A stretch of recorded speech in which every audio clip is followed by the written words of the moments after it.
మా latest videos కోసం మా ఈ తెలుగు న్యూస్ ఛానల్ సబ్స్క్రైబ్ చేసి గంట సింబల్ యాక్టివేట్ చేసుకోండి. ఈ రోజే సంకటహర చతుర్థి, శుక్రవారం, పరమ పవిత్రమైన రోజు. లక్ష్మీదేవికి మరియు గణపతికి ఎంతో ఇష్టమైన రోజు గనక ఈ రోజు ఏమి చేసినా చెయ్యకపోయినా రాత్రి 12 లోపు ఈ వీడియో చూస్తే చాలు, 2 నిమిషాల్లో మీ సుడి తిరిగిపోతుంది. వద్దన్న ధనవర్షం కురుస్తుంది. లక్ష్మీ గణపతుల అనుగ్రహంతో వద్దన్న ధనం వచ్చి పడుతుంది. మీ జాతకం అద్భుతంగా మారిపోతుంది. కష్టాలు బాధలు పోతాయి. పాపాలన్నీ పోయి మహాపుణ్యం వస్తుంది. జన్మ ధన్యమైపోతుంది. సకల ఐశ్వర్యాలు సిద్ధిస్తాయి. వద్దన్న ధనవశం కురుస్తుంది. పట్టిందల్లా బంగారంలాగా మారుతుంది. ఇక మీకు అన్ని శుభాలే జరుగుతాయి. ఫ్రెండ్స్, దయచేసి ఈ కథను చివరి వరకు వినండి. మధ్యలోనే ఆపేస్తే ఎటువంటి ఫలితం రాదు కనుక భక్తితో చివరి వరకు వినండి. ఫస్ట్ అయితే కమెంట్ బాక్స్లో ఓం శ్రీ గణేశాయ నమః, ఓం శ్రీ మహాలక్ష్మీదేవియే నమః అని కమెంట్ చేయండి. అలాగే ఈ వీడియోకి ఒక లైక్ కొట్టండి. మా ఛానల్ని సబ్స్క్రైబ్ చేసుకుని మాకు సపోర్ట్ చేయండి. పవిత్రమైన కాశీనగరంలోని ఒక ఇరుకైన చీకటి సందు, ఆ సందు చివరన ఉన్న ఒక చిన్న పూరి గుడిసె గోడకు పాతబడిపోయిన వినాయకుడి పటం ఒకటి వేలాడుతోంది. ఆ పటం ముందు మాధవనే నిరుపేద రిక్షా కార్మికుడు నేలపరి మోకాళ్ళ మీద కూర్చుని కళ్ళు మూసుకుని 2 చేతులు జోడించి ఎంతో భక్తితో ప్రార్థిస్తున్నాడు. అతని పక్కనే అతని భార్య సీత తీవ్రమైన అలసటతో నీరసంగా కూర్చనుంది. తెల్లవారి ఎంతో సమయమైంది. చుట్టుపక్కల ఇళ్లలో పనుల హడావిడి, పండుగ సన్నాహాలు మొదలయ్యాయి.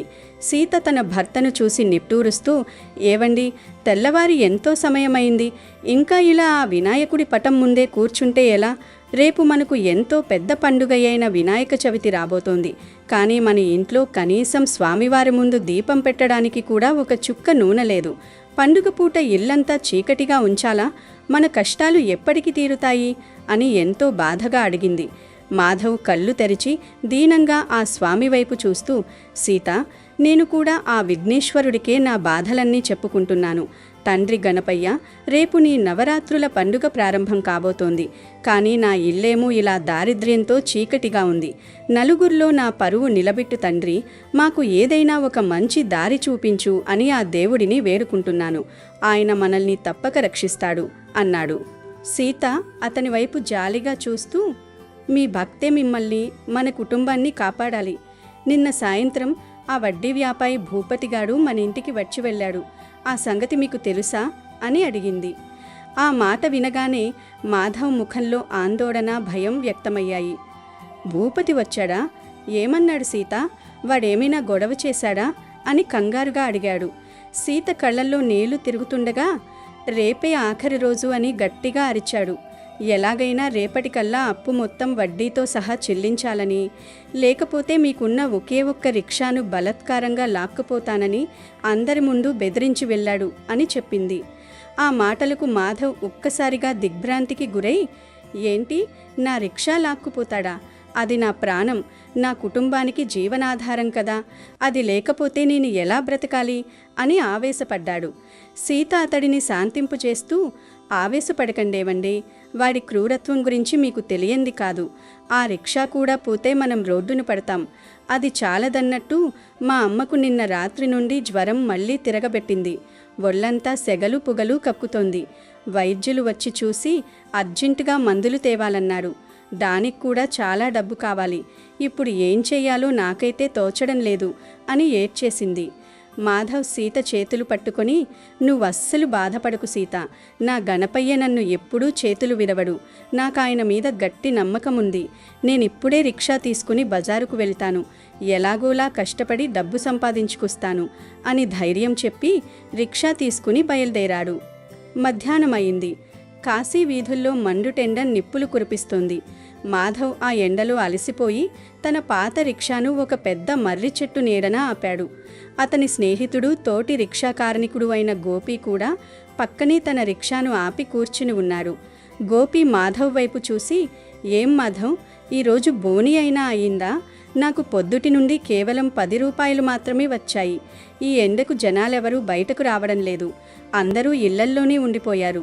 ఈరోజు మనకు గండంగానే ఉంది అన్నాడు.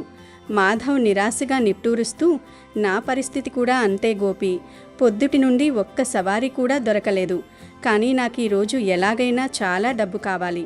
ఆ భూపతిగాడు ఇచ్చిన గడువు రేపటితో ముగుస్తోంది అని అంటుండగానే గోపి రోడ్డు వైపు చూసి, అదిగో ఆ జలగ పేరెత్తగానే వాడే ఇటు వస్తున్నాడు చూడు, కాస్త జాగ్రత్తగా ఉండు అన్నాడు. భూపతి తన ఇద్దరు అనుచరులతో కలిసి గర్వంగా మీసం తిప్పుకుంటూ అక్కడికి వచ్చాడు. మాధవ్ను చూసి వెటకారంగా నవ్వుతూ, ఏంట్రా మాధవ్, ఇక్కడ కూర్చుని ఏం చేస్తున్నావు? ఏమైనా ధ్యానం చేస్తున్నావా? నీ వినాయకుడు వచ్చి నీ చేతిలో బంగారు నాణాల మూట పెడతాడని ఆకాశం వైపు చూస్తున్నావా? అంత భక్తి ఉంటే నీ దేవుడు నిన్ను ఎందుకిలా రోడ్డున పడేస్తాడు అని ఎగతాళి చేశాడు. మాధవ్ లేచి నిలబడి చేతులు జోడించి, నమస్కారం భూపతి గారు, పని కోసమే ఎదురుచూస్తున్నాను, దయచేసి నా పరిస్థితి అర్థం చేసుకోండి అని వినయంగా అడిగాడు. భూపతి కళ్ళు ఎర్రచేసి, గుర్తుపెట్టుకో మాధవ్, రేపు ఉదయంలోపు నా డబ్బు నా చేతికి రావాలి, లేకపోతే ఈ రిక్షా నా వశమవుతుంది, దీన్ని అమ్మి నా డబ్బు నేను వసూలు చేసుకుంటాను అని గర్జించాడు. మాధవ్ దీనంగా, దయచేయండి బాబయ్య, నా అత్తగారి ప్రాణం మీదకు వచ్చింది, ఆమెకు జ్వరం ఎక్కువగా ఉంది, మందులు కొనాలి, నాకు 1 వారం రోజులు సమయం ఇవ్వండి అని వేడుకున్నాడు.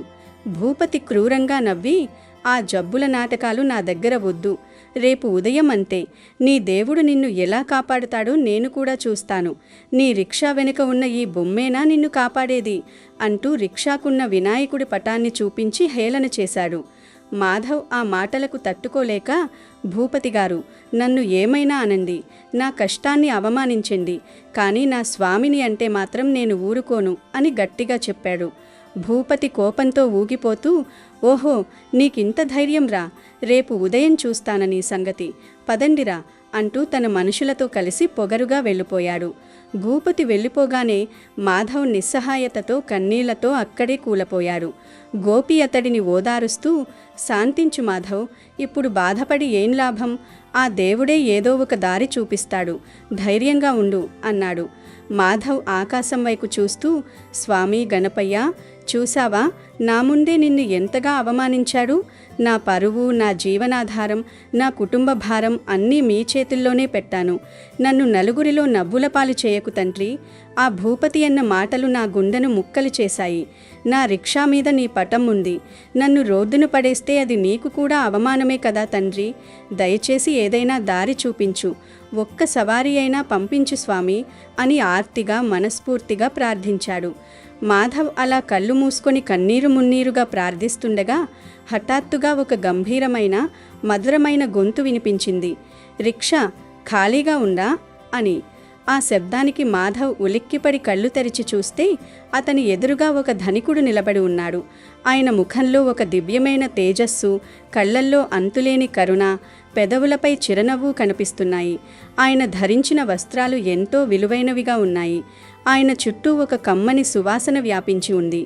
మాధవ్ వెంటనే లేచి నిలబడి, అయ్యా, అవునండి, ఖాళీగానే ఉన్నాను, ఎక్కడికి వెళ్ళాలి బాబూ అని వినయంగా అడిగారు.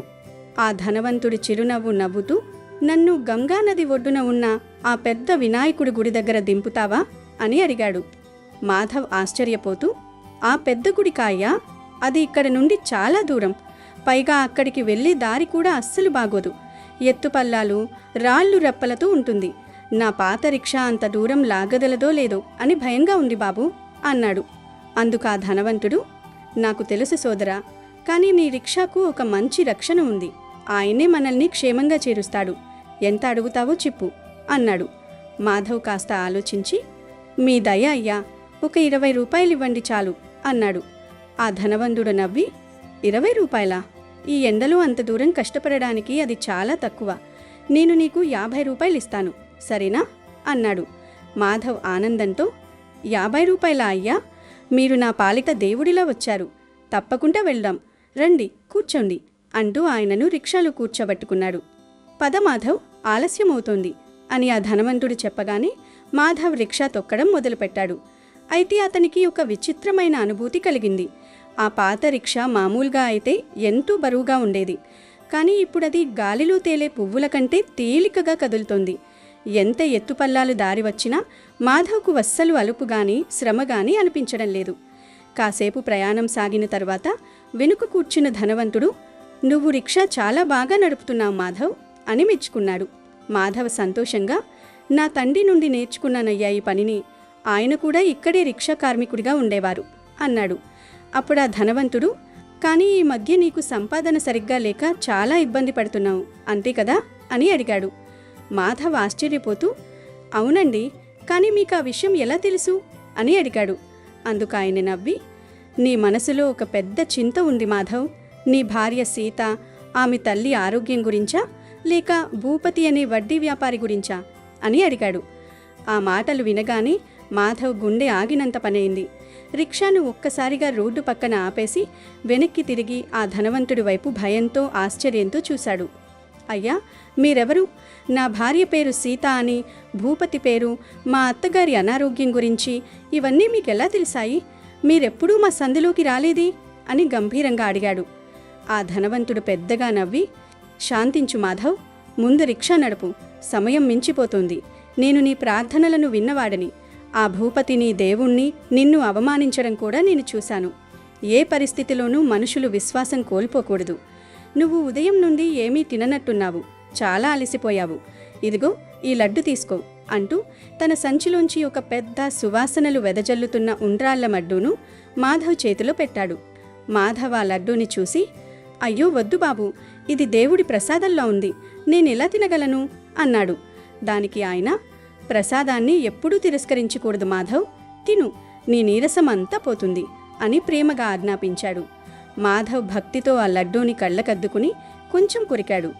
అది నోట్లో పెట్టుకోగాని అతని శరీరంలో ఒక తెలియని అద్భుతమైన దివ్యశక్తి ప్రవహించడం ప్రారంభమైంది.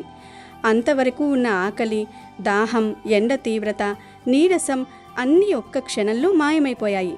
మాధవ్ ఆశ్చర్యంతో, అద్భుతం, ఇదేం రుచి, నా నరనరాల్లో ఒక కొత్త శక్తి ప్రవహిస్తుంది, ఈయన సామాన్యమైన మనిషి కాదు అని మనసులో అనుకున్నాడు. ఆ ధనవంతుడు నవ్వుతూ, ఏమైంది మాధవ్, బలం వచ్చిందా? పద, గుడికి సమయమవుతోంది అండంతో మాధవ్, అయ్యా మీరు దైవ సమానులు అంటూ రెట్టించిన ఉత్సాహంతో రిక్షాను లాగడం ప్రారంభించాడు. సాధారణంగా గంట సమయం పట్టే ఆ సుదీర్ఘ ప్రయాణం కేవలం అరగంటలోనే పూర్తయింది. వారు పెద్ద వినాయకుడి గుడి ముందు వచ్చి ఆగారు. మాధవ్ రిక్షా ఆపి, వచ్చేసాం బాబు, ఇదే ఆ పెద్ద గుడి అన్నాడు. ఆ ధనవంతుడు రిక్షా దిగి, చాలా ధన్యవాదాలు మాధవ్, నువ్వు చెప్పిన సమయం కంటే చాలా త్వరగానే నన్నిక్కడికి చేర్చావు. ఇదిగో ఇది తీసుకో అంటూ ఒక బరువైన పట్టు సంచిని మాధవ్ చేతిలో పెట్టాడు. మాధవ్ ఆ సంచిని పట్టుకుని, అయ్యా ఇది చాలా బరువుగా ఉంది, నాకు మీరిస్తానన్న 50 రూపాయలిస్తే చాలు, ఇదంతా వద్దు బాబు అన్నాడు. అందుకా ధనవంతుడు, మాధవ్, నువ్వు నా నిజమైన భక్తుడివి.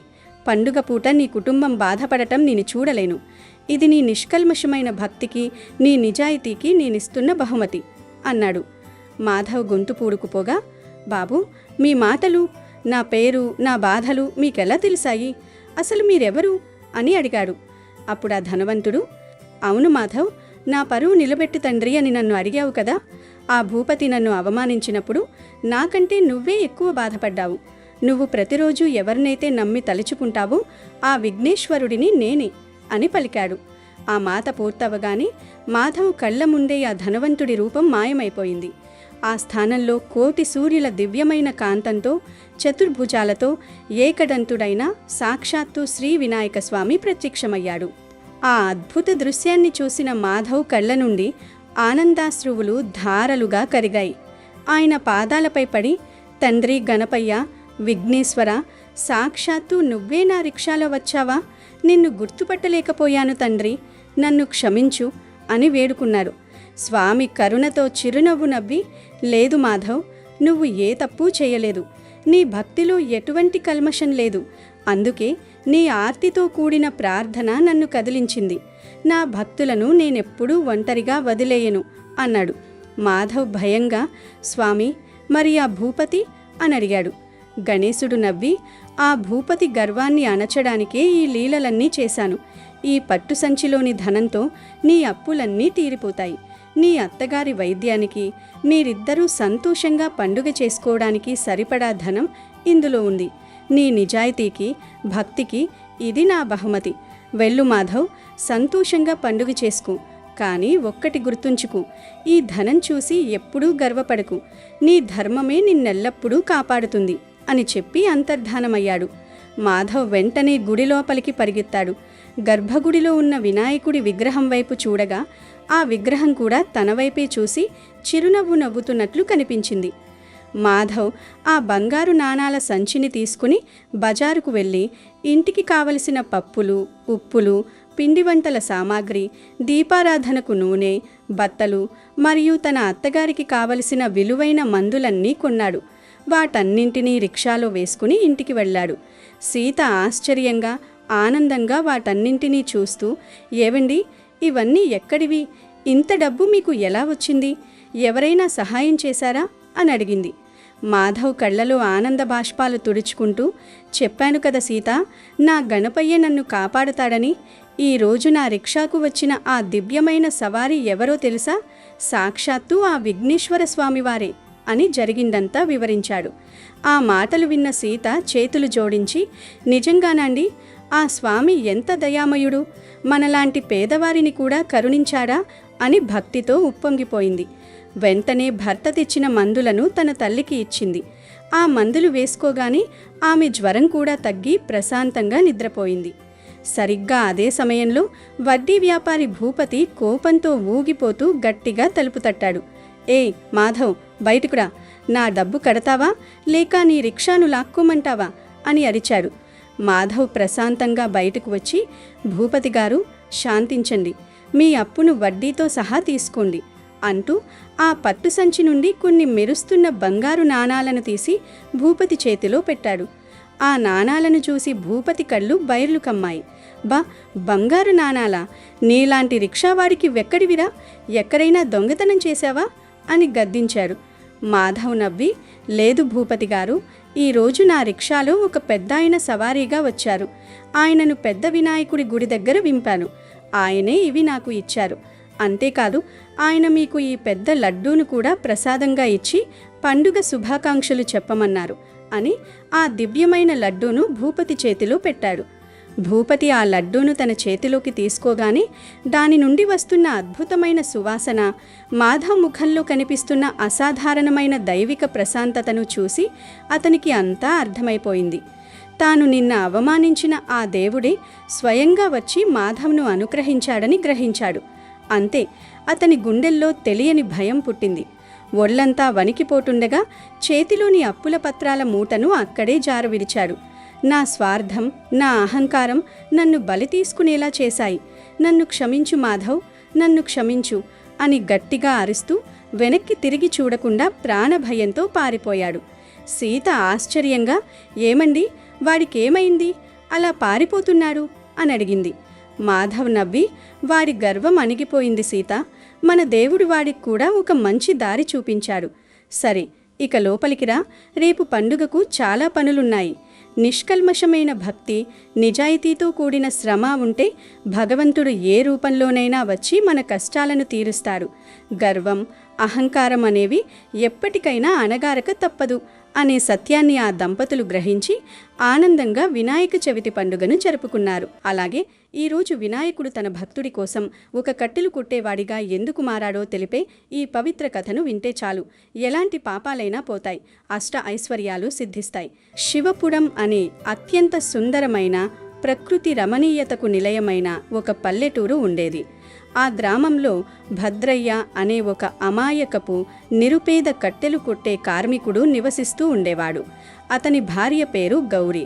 భద్రయ్యకు విఘ్నాలను తొలగించే విఘ్నేశ్వరుడు అంటే అపారమైన భక్తి ప్రపత్తులు ఉండేవి. ఆ ఊరి చివరన ఉన్న ఒక పురాతన రావి చెట్టు కింద ఉన్న గణపతి దేవాలయానికి భద్రయ్య ప్రతిరోజు వేకువజామునే నిద్రలేచి శుచిగా స్నానమాచరించి వెళ్ళేవాడు. అక్కడ ఉన్న స్వామివారికి భక్తి శ్రద్ధలతో దండం పెట్టుకొని తన కష్టాలన్నీ ఆ ఏకదంతుని ముందు ఏకరువు పెట్టి ఆ తరువాతే తన గొడ్డలి భుజాన వేసుకొని దట్టమైన అడవికి కట్టెలు కొట్టడానికి వెళ్ళిపోయేవాడు. అలా రోజంతా అడవిలో ఎండనక వాననక కష్టపడి కట్టెలు కుట్టి వాటిని మోసుకుని వచ్చి సంతలో అమ్మగా వచ్చిన ఆ కొద్దిపాటి డబ్బులు వాళ్ళ ఇంటి ఖర్చులకు, కనీస అవసరాలకు కూడా ఏమాత్రం సరిపోయేవి కావు. రోజులు గడుస్తున్న కొద్దీ వాళ్ళ దారిద్ర్యం మరింత పెరుగుతూనే ఉంది, కానీ ఏమాత్రం తగ్గలేదు. దాంతో తీవ్రమైన నిరాశకు లోనైన భద్రయ్య ఒకరోజు తన భార్య గౌరీతో ఎంతో ఆవేదనగా ఇలా అన్నాడు. గౌరీ, చూసావా మన బతుకులు ఎలా అయిపోయాయో? నేను ప్రతిరోజు ఆ అడవిలో మృగాలతో పోరాడుతూ చెమటోడ్చి ఎంత కష్టపడినా మనకు ఏమీ లాభం లేకుండా పోతోంది. నేను ఎంతో కష్టపడి కొట్టుకొని వచ్చిన కట్టెలను సంతలో వ్యాపారులు చాలా తక్కువ ధరకే అడిగి తీసుకుంటున్నారు. ఆ వచ్చిన ఆ కాసిన్ని డబ్బులతో మన ఇల్లు గడవడం కూడా నానాటికి కష్టమైపోతోంది. ఇలా అయితే మన భవిష్యత్తు ఏమిటి అని ఎంతో దిగులు పడతారు. అప్పుడు గౌరీ తన భర్తను ఓదారుస్తూ, మరేం బాధపడకండి, ఏమండి, మనల్ని పుట్టించిన ఆ బొజ్జగనపయ్యే మనకు ఏదో ఒక దారి చూపించకపోడు. ఆయన కరుణా కటాక్షాలు మనపై ఖచ్చితంగా ఉంటాయి. కాస్త ఓపిక పట్టండి అని ధైర్యం చెబుతుంది. అలా గౌరీ చెప్పిన మాటలతో కొంత ఊరట పొందిన భద్రయ్య యథావిధిగా ప్రతిరోజు స్వామివారిని దర్శించుకుంటూ కట్టెలు కొట్టి అమ్ముతూ తన జీవనాన్ని కొనసాగిస్తూ ఉండేవాడు. కానీ ఎన్ని రోజులు గడిచినా వారి జీవితంలో ఏ మార్పో రాలేదు. పైగా కష్టాలు మరింత ఎక్కువయ్యాయి. ఒకరోజు భద్రయ్యకు విపరీతమైన విసుగు, కోపం వచ్చాయి. తిన్నగా వినాయకుడి గుడికి వెళ్ళి ఆ స్వామివారి విగ్రహం ముందు నిల్చుని ఎంతో ఆవేశంగా ఇలా అంటాడు. ఓ విఘ్నేశ్వర, నిన్ను నేను ప్రతిరోజు ఎంతో నిష్ఠగా దర్శించుకుంటున్నాను. నిన్నే నమ్ముకొని నా జీవన బండిని లాగుతున్నాను. కానీ నా జీవితంలో ఏ చిన్న మార్పు కూడా రాలేదు. నువ్వు మాత్రం హాయిగా ఉండ్రాళ్ళలో కుడుములు తింటూ అలా నిశ్చలంగా కూర్చొని ఉంటావు. నీకేం తెలుస్తుంది పేదవాడి కష్టం? ఒక్కరోజు నువ్వు నాలాగా కష్టపడి చూడు, అప్పుడు నీకే తెలుస్తుంది నేను ఎంత నరకం అనుభవిస్తున్నానో. నువ్వు పలకవు, నాకు తెలుసు. ఇంకా ఇదే ఆఖరిసారి నేను నీ గుడికి రావడం. నా జీవితంలో ఏదైనా గొప్ప మార్పు వచ్చిన రోజుని నేను మళ్ళీ నీ గుడి మెట్లు ఎక్కుతాను. అప్పటి వరకు నేను నీ గుడికి రానుగాక రాను అని ఎంతో కోపంగా, ఆవేదనగా చెప్పి భద్రయ్య అక్కడి నుంచి తన ఇంటికి వెళ్ళిపోతాడు. ఆ రోజు రాత్రి భద్రయ్యకు ఒక వింత అనుభవం ఎదురైంది. స్వయంగా ఆ గణనాథుడు భద్రయ్య కలలు కనువిందు చేసి ఇలా అంటాడు. ఓ పిచ్చి భద్రయ్య, ఏంటి ఈరోజు గుడికి వచ్చి నా మీదే చిందులు తొక్కి కోపగించుకుని వెళ్ళిపోయావు? నేను స్పందించకూడదని మాత్రమే స్పందించలేదు. పైగా నువ్వు మళ్ళీ నా గుడికి రానని అంత పెద్ద మాట చెప్పి వెళ్ళిపోయావు. నిన్ను నా గుడికి ఎలా రప్పించుకోవాలో నాకు తెలియదనుకుంటున్నావా? ఉదయం వచ్చి నీ బాధంతా చెప్పుకున్నావు కదా. నువ్వు ఎంత కష్టపడుతున్నావో ఆ కష్టం వెనుక ఉన్న మర్మమేమిటో నీకు తెలియజెప్పాలి. నేను ఒకరోజు నీలా అడవికి వెళ్ళి పని చెయ్యాలా? నువ్వు నాలా ఇక్కడ గుడిలో నిశ్చలంగా కూర్చుని ఉంటావా? సరే అయితే నీ పంతమే నెగ్గనిద్దాం. రేపు వేకువజాముని నువ్వు నా గుడికి రా. నీ పని నేను చేస్తాను, నా పని నువ్వు చెయ్యి అని చెప్పి స్వామివారు అదృశ్యమైపోతారు. మరుసటి రోజు ఉదయం వేకువజాముని ఉలిక్కిపడి లేచిన భద్రయ్య రాత్రి తనకు వచ్చిన కల నిజమో కాదో అని ఆశ్చర్యపోతూ వెంటనే స్నానం చేసి గుడికి బయలుదేరుతాడు. కొంతసేపటికి గుడికి చేరుకుంటాడు. కానీ అక్కడ వినాయకుడి విగ్రహం ఎప్పటిలాగే కదలకుండా ఉండటంతో భద్రయ్య ఇలా అనుకుంటాడు. స్వామి, ఏమిటి ఇంకా విగ్రహంలాగే కూర్చుని ఉన్నారు? ఓహో స్వామి, నువ్వు నా కలలోకి వచ్చింది నిజం కాదా? అదంతా నా భ్రమేనా అని అనగానే వెంటనే వినాయకుడు భద్రయ్య ముందు తన నిజరూపంలో ప్రత్యక్షమై ఇలా అంటాడు. భద్రయ్య, వచ్చావా? నువ్వు నా గుడికి రానన్నావు కదా, బహుశా రావేమో అనుకున్నాను. నీకు రాత్రి కలలో వచ్చి చెప్పాను కదా, ఈ ఒక్కరోజు నువ్వు నాలాగా నేను నీలాగా ఉందామని అనుకున్నాం కదా, ఈరోజు నువ్వు నా స్థానంలో ఉండు అని పలికాడు. అది విన్న భద్రయ్య ఎంతో సంతోషపడి, ఎంత భాగ్యం స్వామి, సరే నువ్వు నా కష్టాన్ని ఈ ఒక్కరోజు స్వయంగా చూసి అనుభవించి నాకు నా కష్టానికి తగ్గ ప్రతిఫలం ఖచ్చితంగా ఇవ్వు. కానీ నేను నీ స్థానంలో ఉండటానికి సిద్ధమే అని అన్నాడు. అప్పుడు వినాయకుడు, సరే కానీ నాది ఒక ముఖ్యమైన షరతు. నువ్వు ఇక్కడ నా స్థానంలో ఉన్నప్పుడు ఏమీ మాట్లాడకుండా అలా నా విగ్రహంలాగే ఉండాలి. భక్తులు వచ్చి నీతో ఏం చెప్పినా, ఏ కష్టం మొరపెట్టుకున్నా ఎట్టి పరిస్థితుల్లోనూ నువ్వు స్పందించకూడదు. నేను ఈ షరతు ఎందుకు పెడుతున్నానో నీకు ఈరోజు సాయంత్రం చివరిలో వివరంగా చెప్తాను అని హెచ్చరిస్తాడు. ఆ తర్వాత స్వామివారు విగ్రహంగా భద్రయ్యను మార్చి తాను భద్రయ్య రూపంలోకి మారిపోతారు. సరే భద్రయ్య, నువ్వు ఇక్కడే ఉండు, నేను వెళ్ళి నీ గొడ్డలి తీసుకుని అడలికి వెళ్ళి కట్టెలు కుట్టి వస్తాను అని చెప్పి వినాయకుడు బయలుదేరుతాడు. మెల్లగా సూర్యోదయం అవుతుంది. వినాయకుడు అడవిలో భద్రయ్య చేయాల్సిన పనులన్నీ చేస్తూ ఉంటాడు. ఇక్కడ గుడిలో భద్రయ్య వినాయకుడి స్థానంలో అన్నీ గమనిస్తూ ఉంటాడు. ఆ ఊరిలోనే అత్యంత ధనవంతుడు, మహాలోభి అయిన కమలనాథం అనే వడ్డీ వ్యాపారి ఎప్పుడూ ఏడాదికి ఒక్కసారి మాత్రమే తన జన్మదినం నాడు గుడికి వెళ్ళేవాడు. కాని కమలనాథం ఆ రోజు హడావిడిగా గుడికి వచ్చి సాష్టాంగ నమస్కారం చేస్తూ ఇలా అంటాడు: ఓ విఘ్నేశ్వరా, నేను పక్క ఊరిలో కొత్తగా ఒక పెద్ద వ్యాపారం మొదలు పెడుతున్నాను. ఆ వ్యాపారంలో ఎటువంటి విఘ్నాలు రాకుండా చూసి నాకు చాలా చాలా లాభాల వర్షం కురిపించు స్వామి. నా ఖజానా ఎప్పుడూ నిండేలా ఆశీర్వదించు అంటూ వంగి వంగి దండాలు పెట్టుకుంటాడు. అలా నమస్కారం పెట్టే క్రమంలో అతను తన కండువాను సవరించుకోగా పొరపాటున తన జేబులో ఉన్న బంగారు నాణాలు ఉన్న పర్సు కింద పడిపోతుంది. కమలనాథం అది చూసుకోకుండా కళ్ళు మూసుకుని ధ్యానంలో ఉండి ఆ తర్వాత అలాగే గుడిలోంచి వెళ్ళిపోతాడు. అది చూసిన భద్రయ్య కమలనాథానికి ఆ విషయం చెప్తాలని ఎంతో ఆరాటపడతాడు.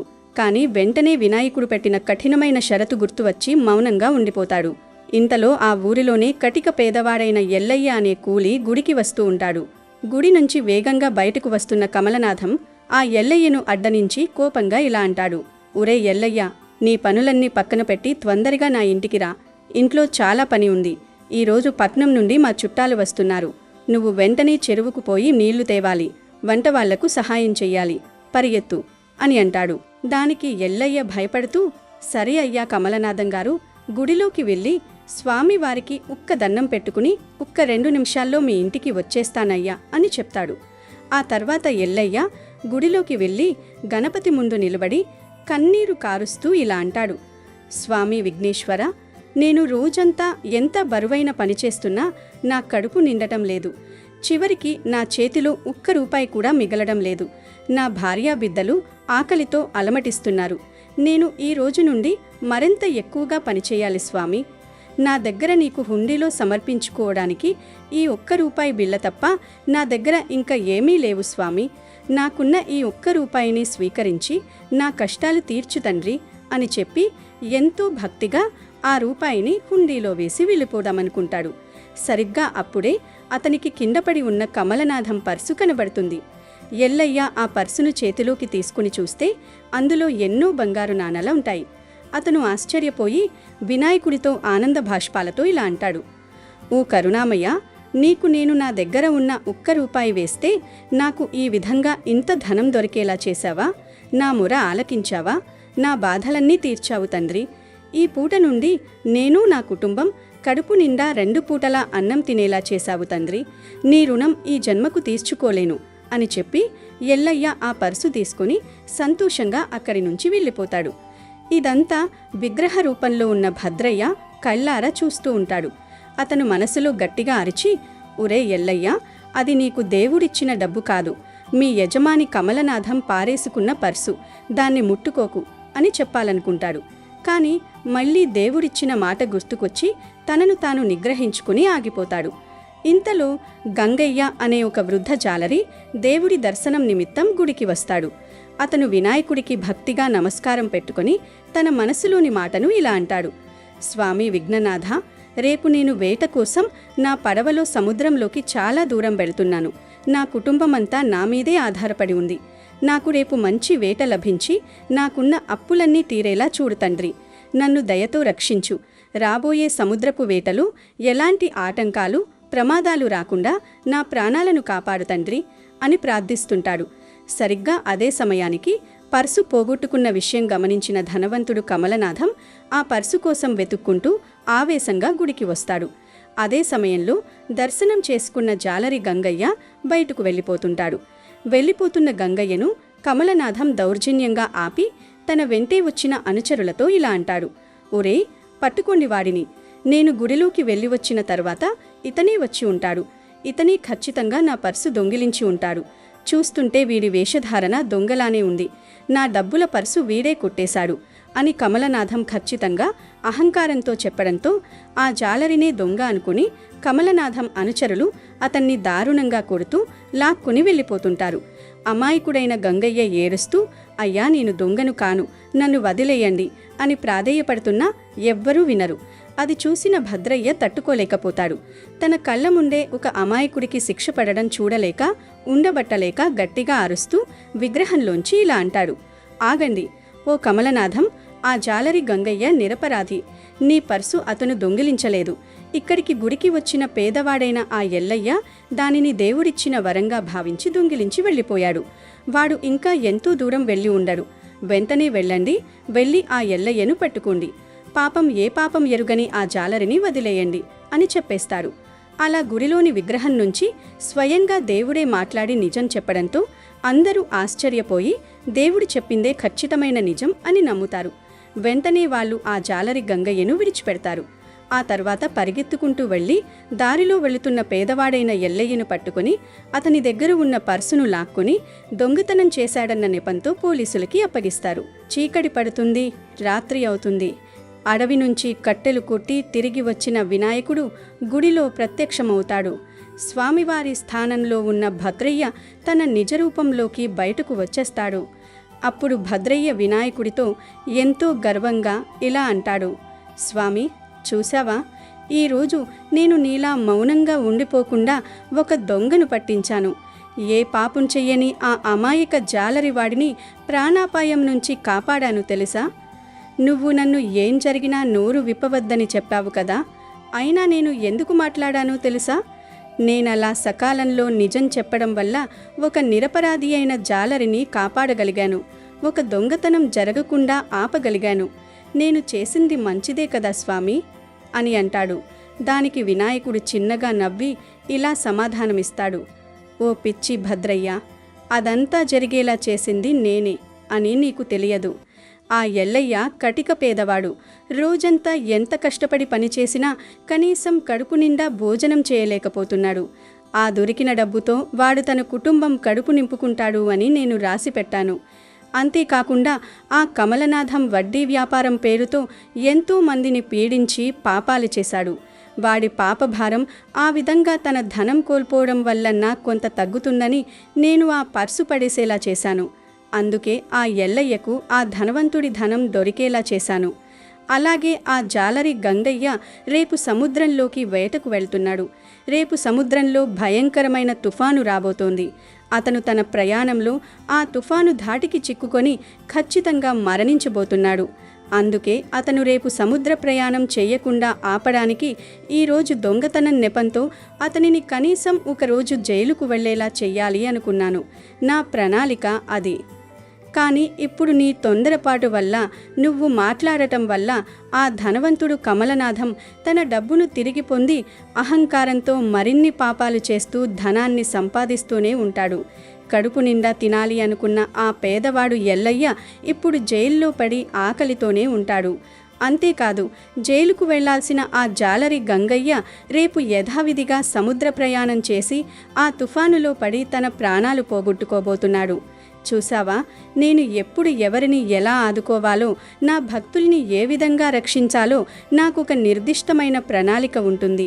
నిన్ను కూడా ఆదుకునే సరైన సమయం వచ్చినప్పుడు నిన్ను నేను తప్పకుండా ఆదుకుంటాను. నువ్వు చేసిన పూజలకు నీ భక్తికి తగిన ప్రతిఫలం ఖచ్చితంగా ఇస్తాను.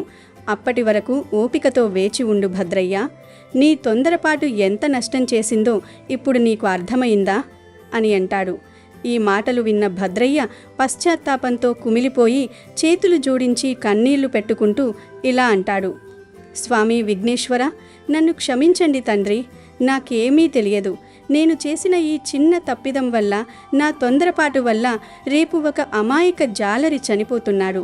అతన్ని రేపు ఎటు తిరిగి ఎలాగైనా మీరే రక్షించండి స్వామి. మీ లీలలు ఎంత అద్భుతమైనవో, వాటి వల్ల ఎంతమంది భక్తులు పరోక్షంగా రక్షించబడుతున్నారో నాకిప్పుడు స్పష్టంగా అర్థమైంది. ప్రపంచాన్ని నడిపించే మీ బాధ్యత, మీ పని ఎంత కష్టమో నాకీరోజు కళ్లకు కట్టినట్లు తెలిసి వచ్చింది స్వామి. నన్ను క్షమించు అని వేడుకుంటాడు.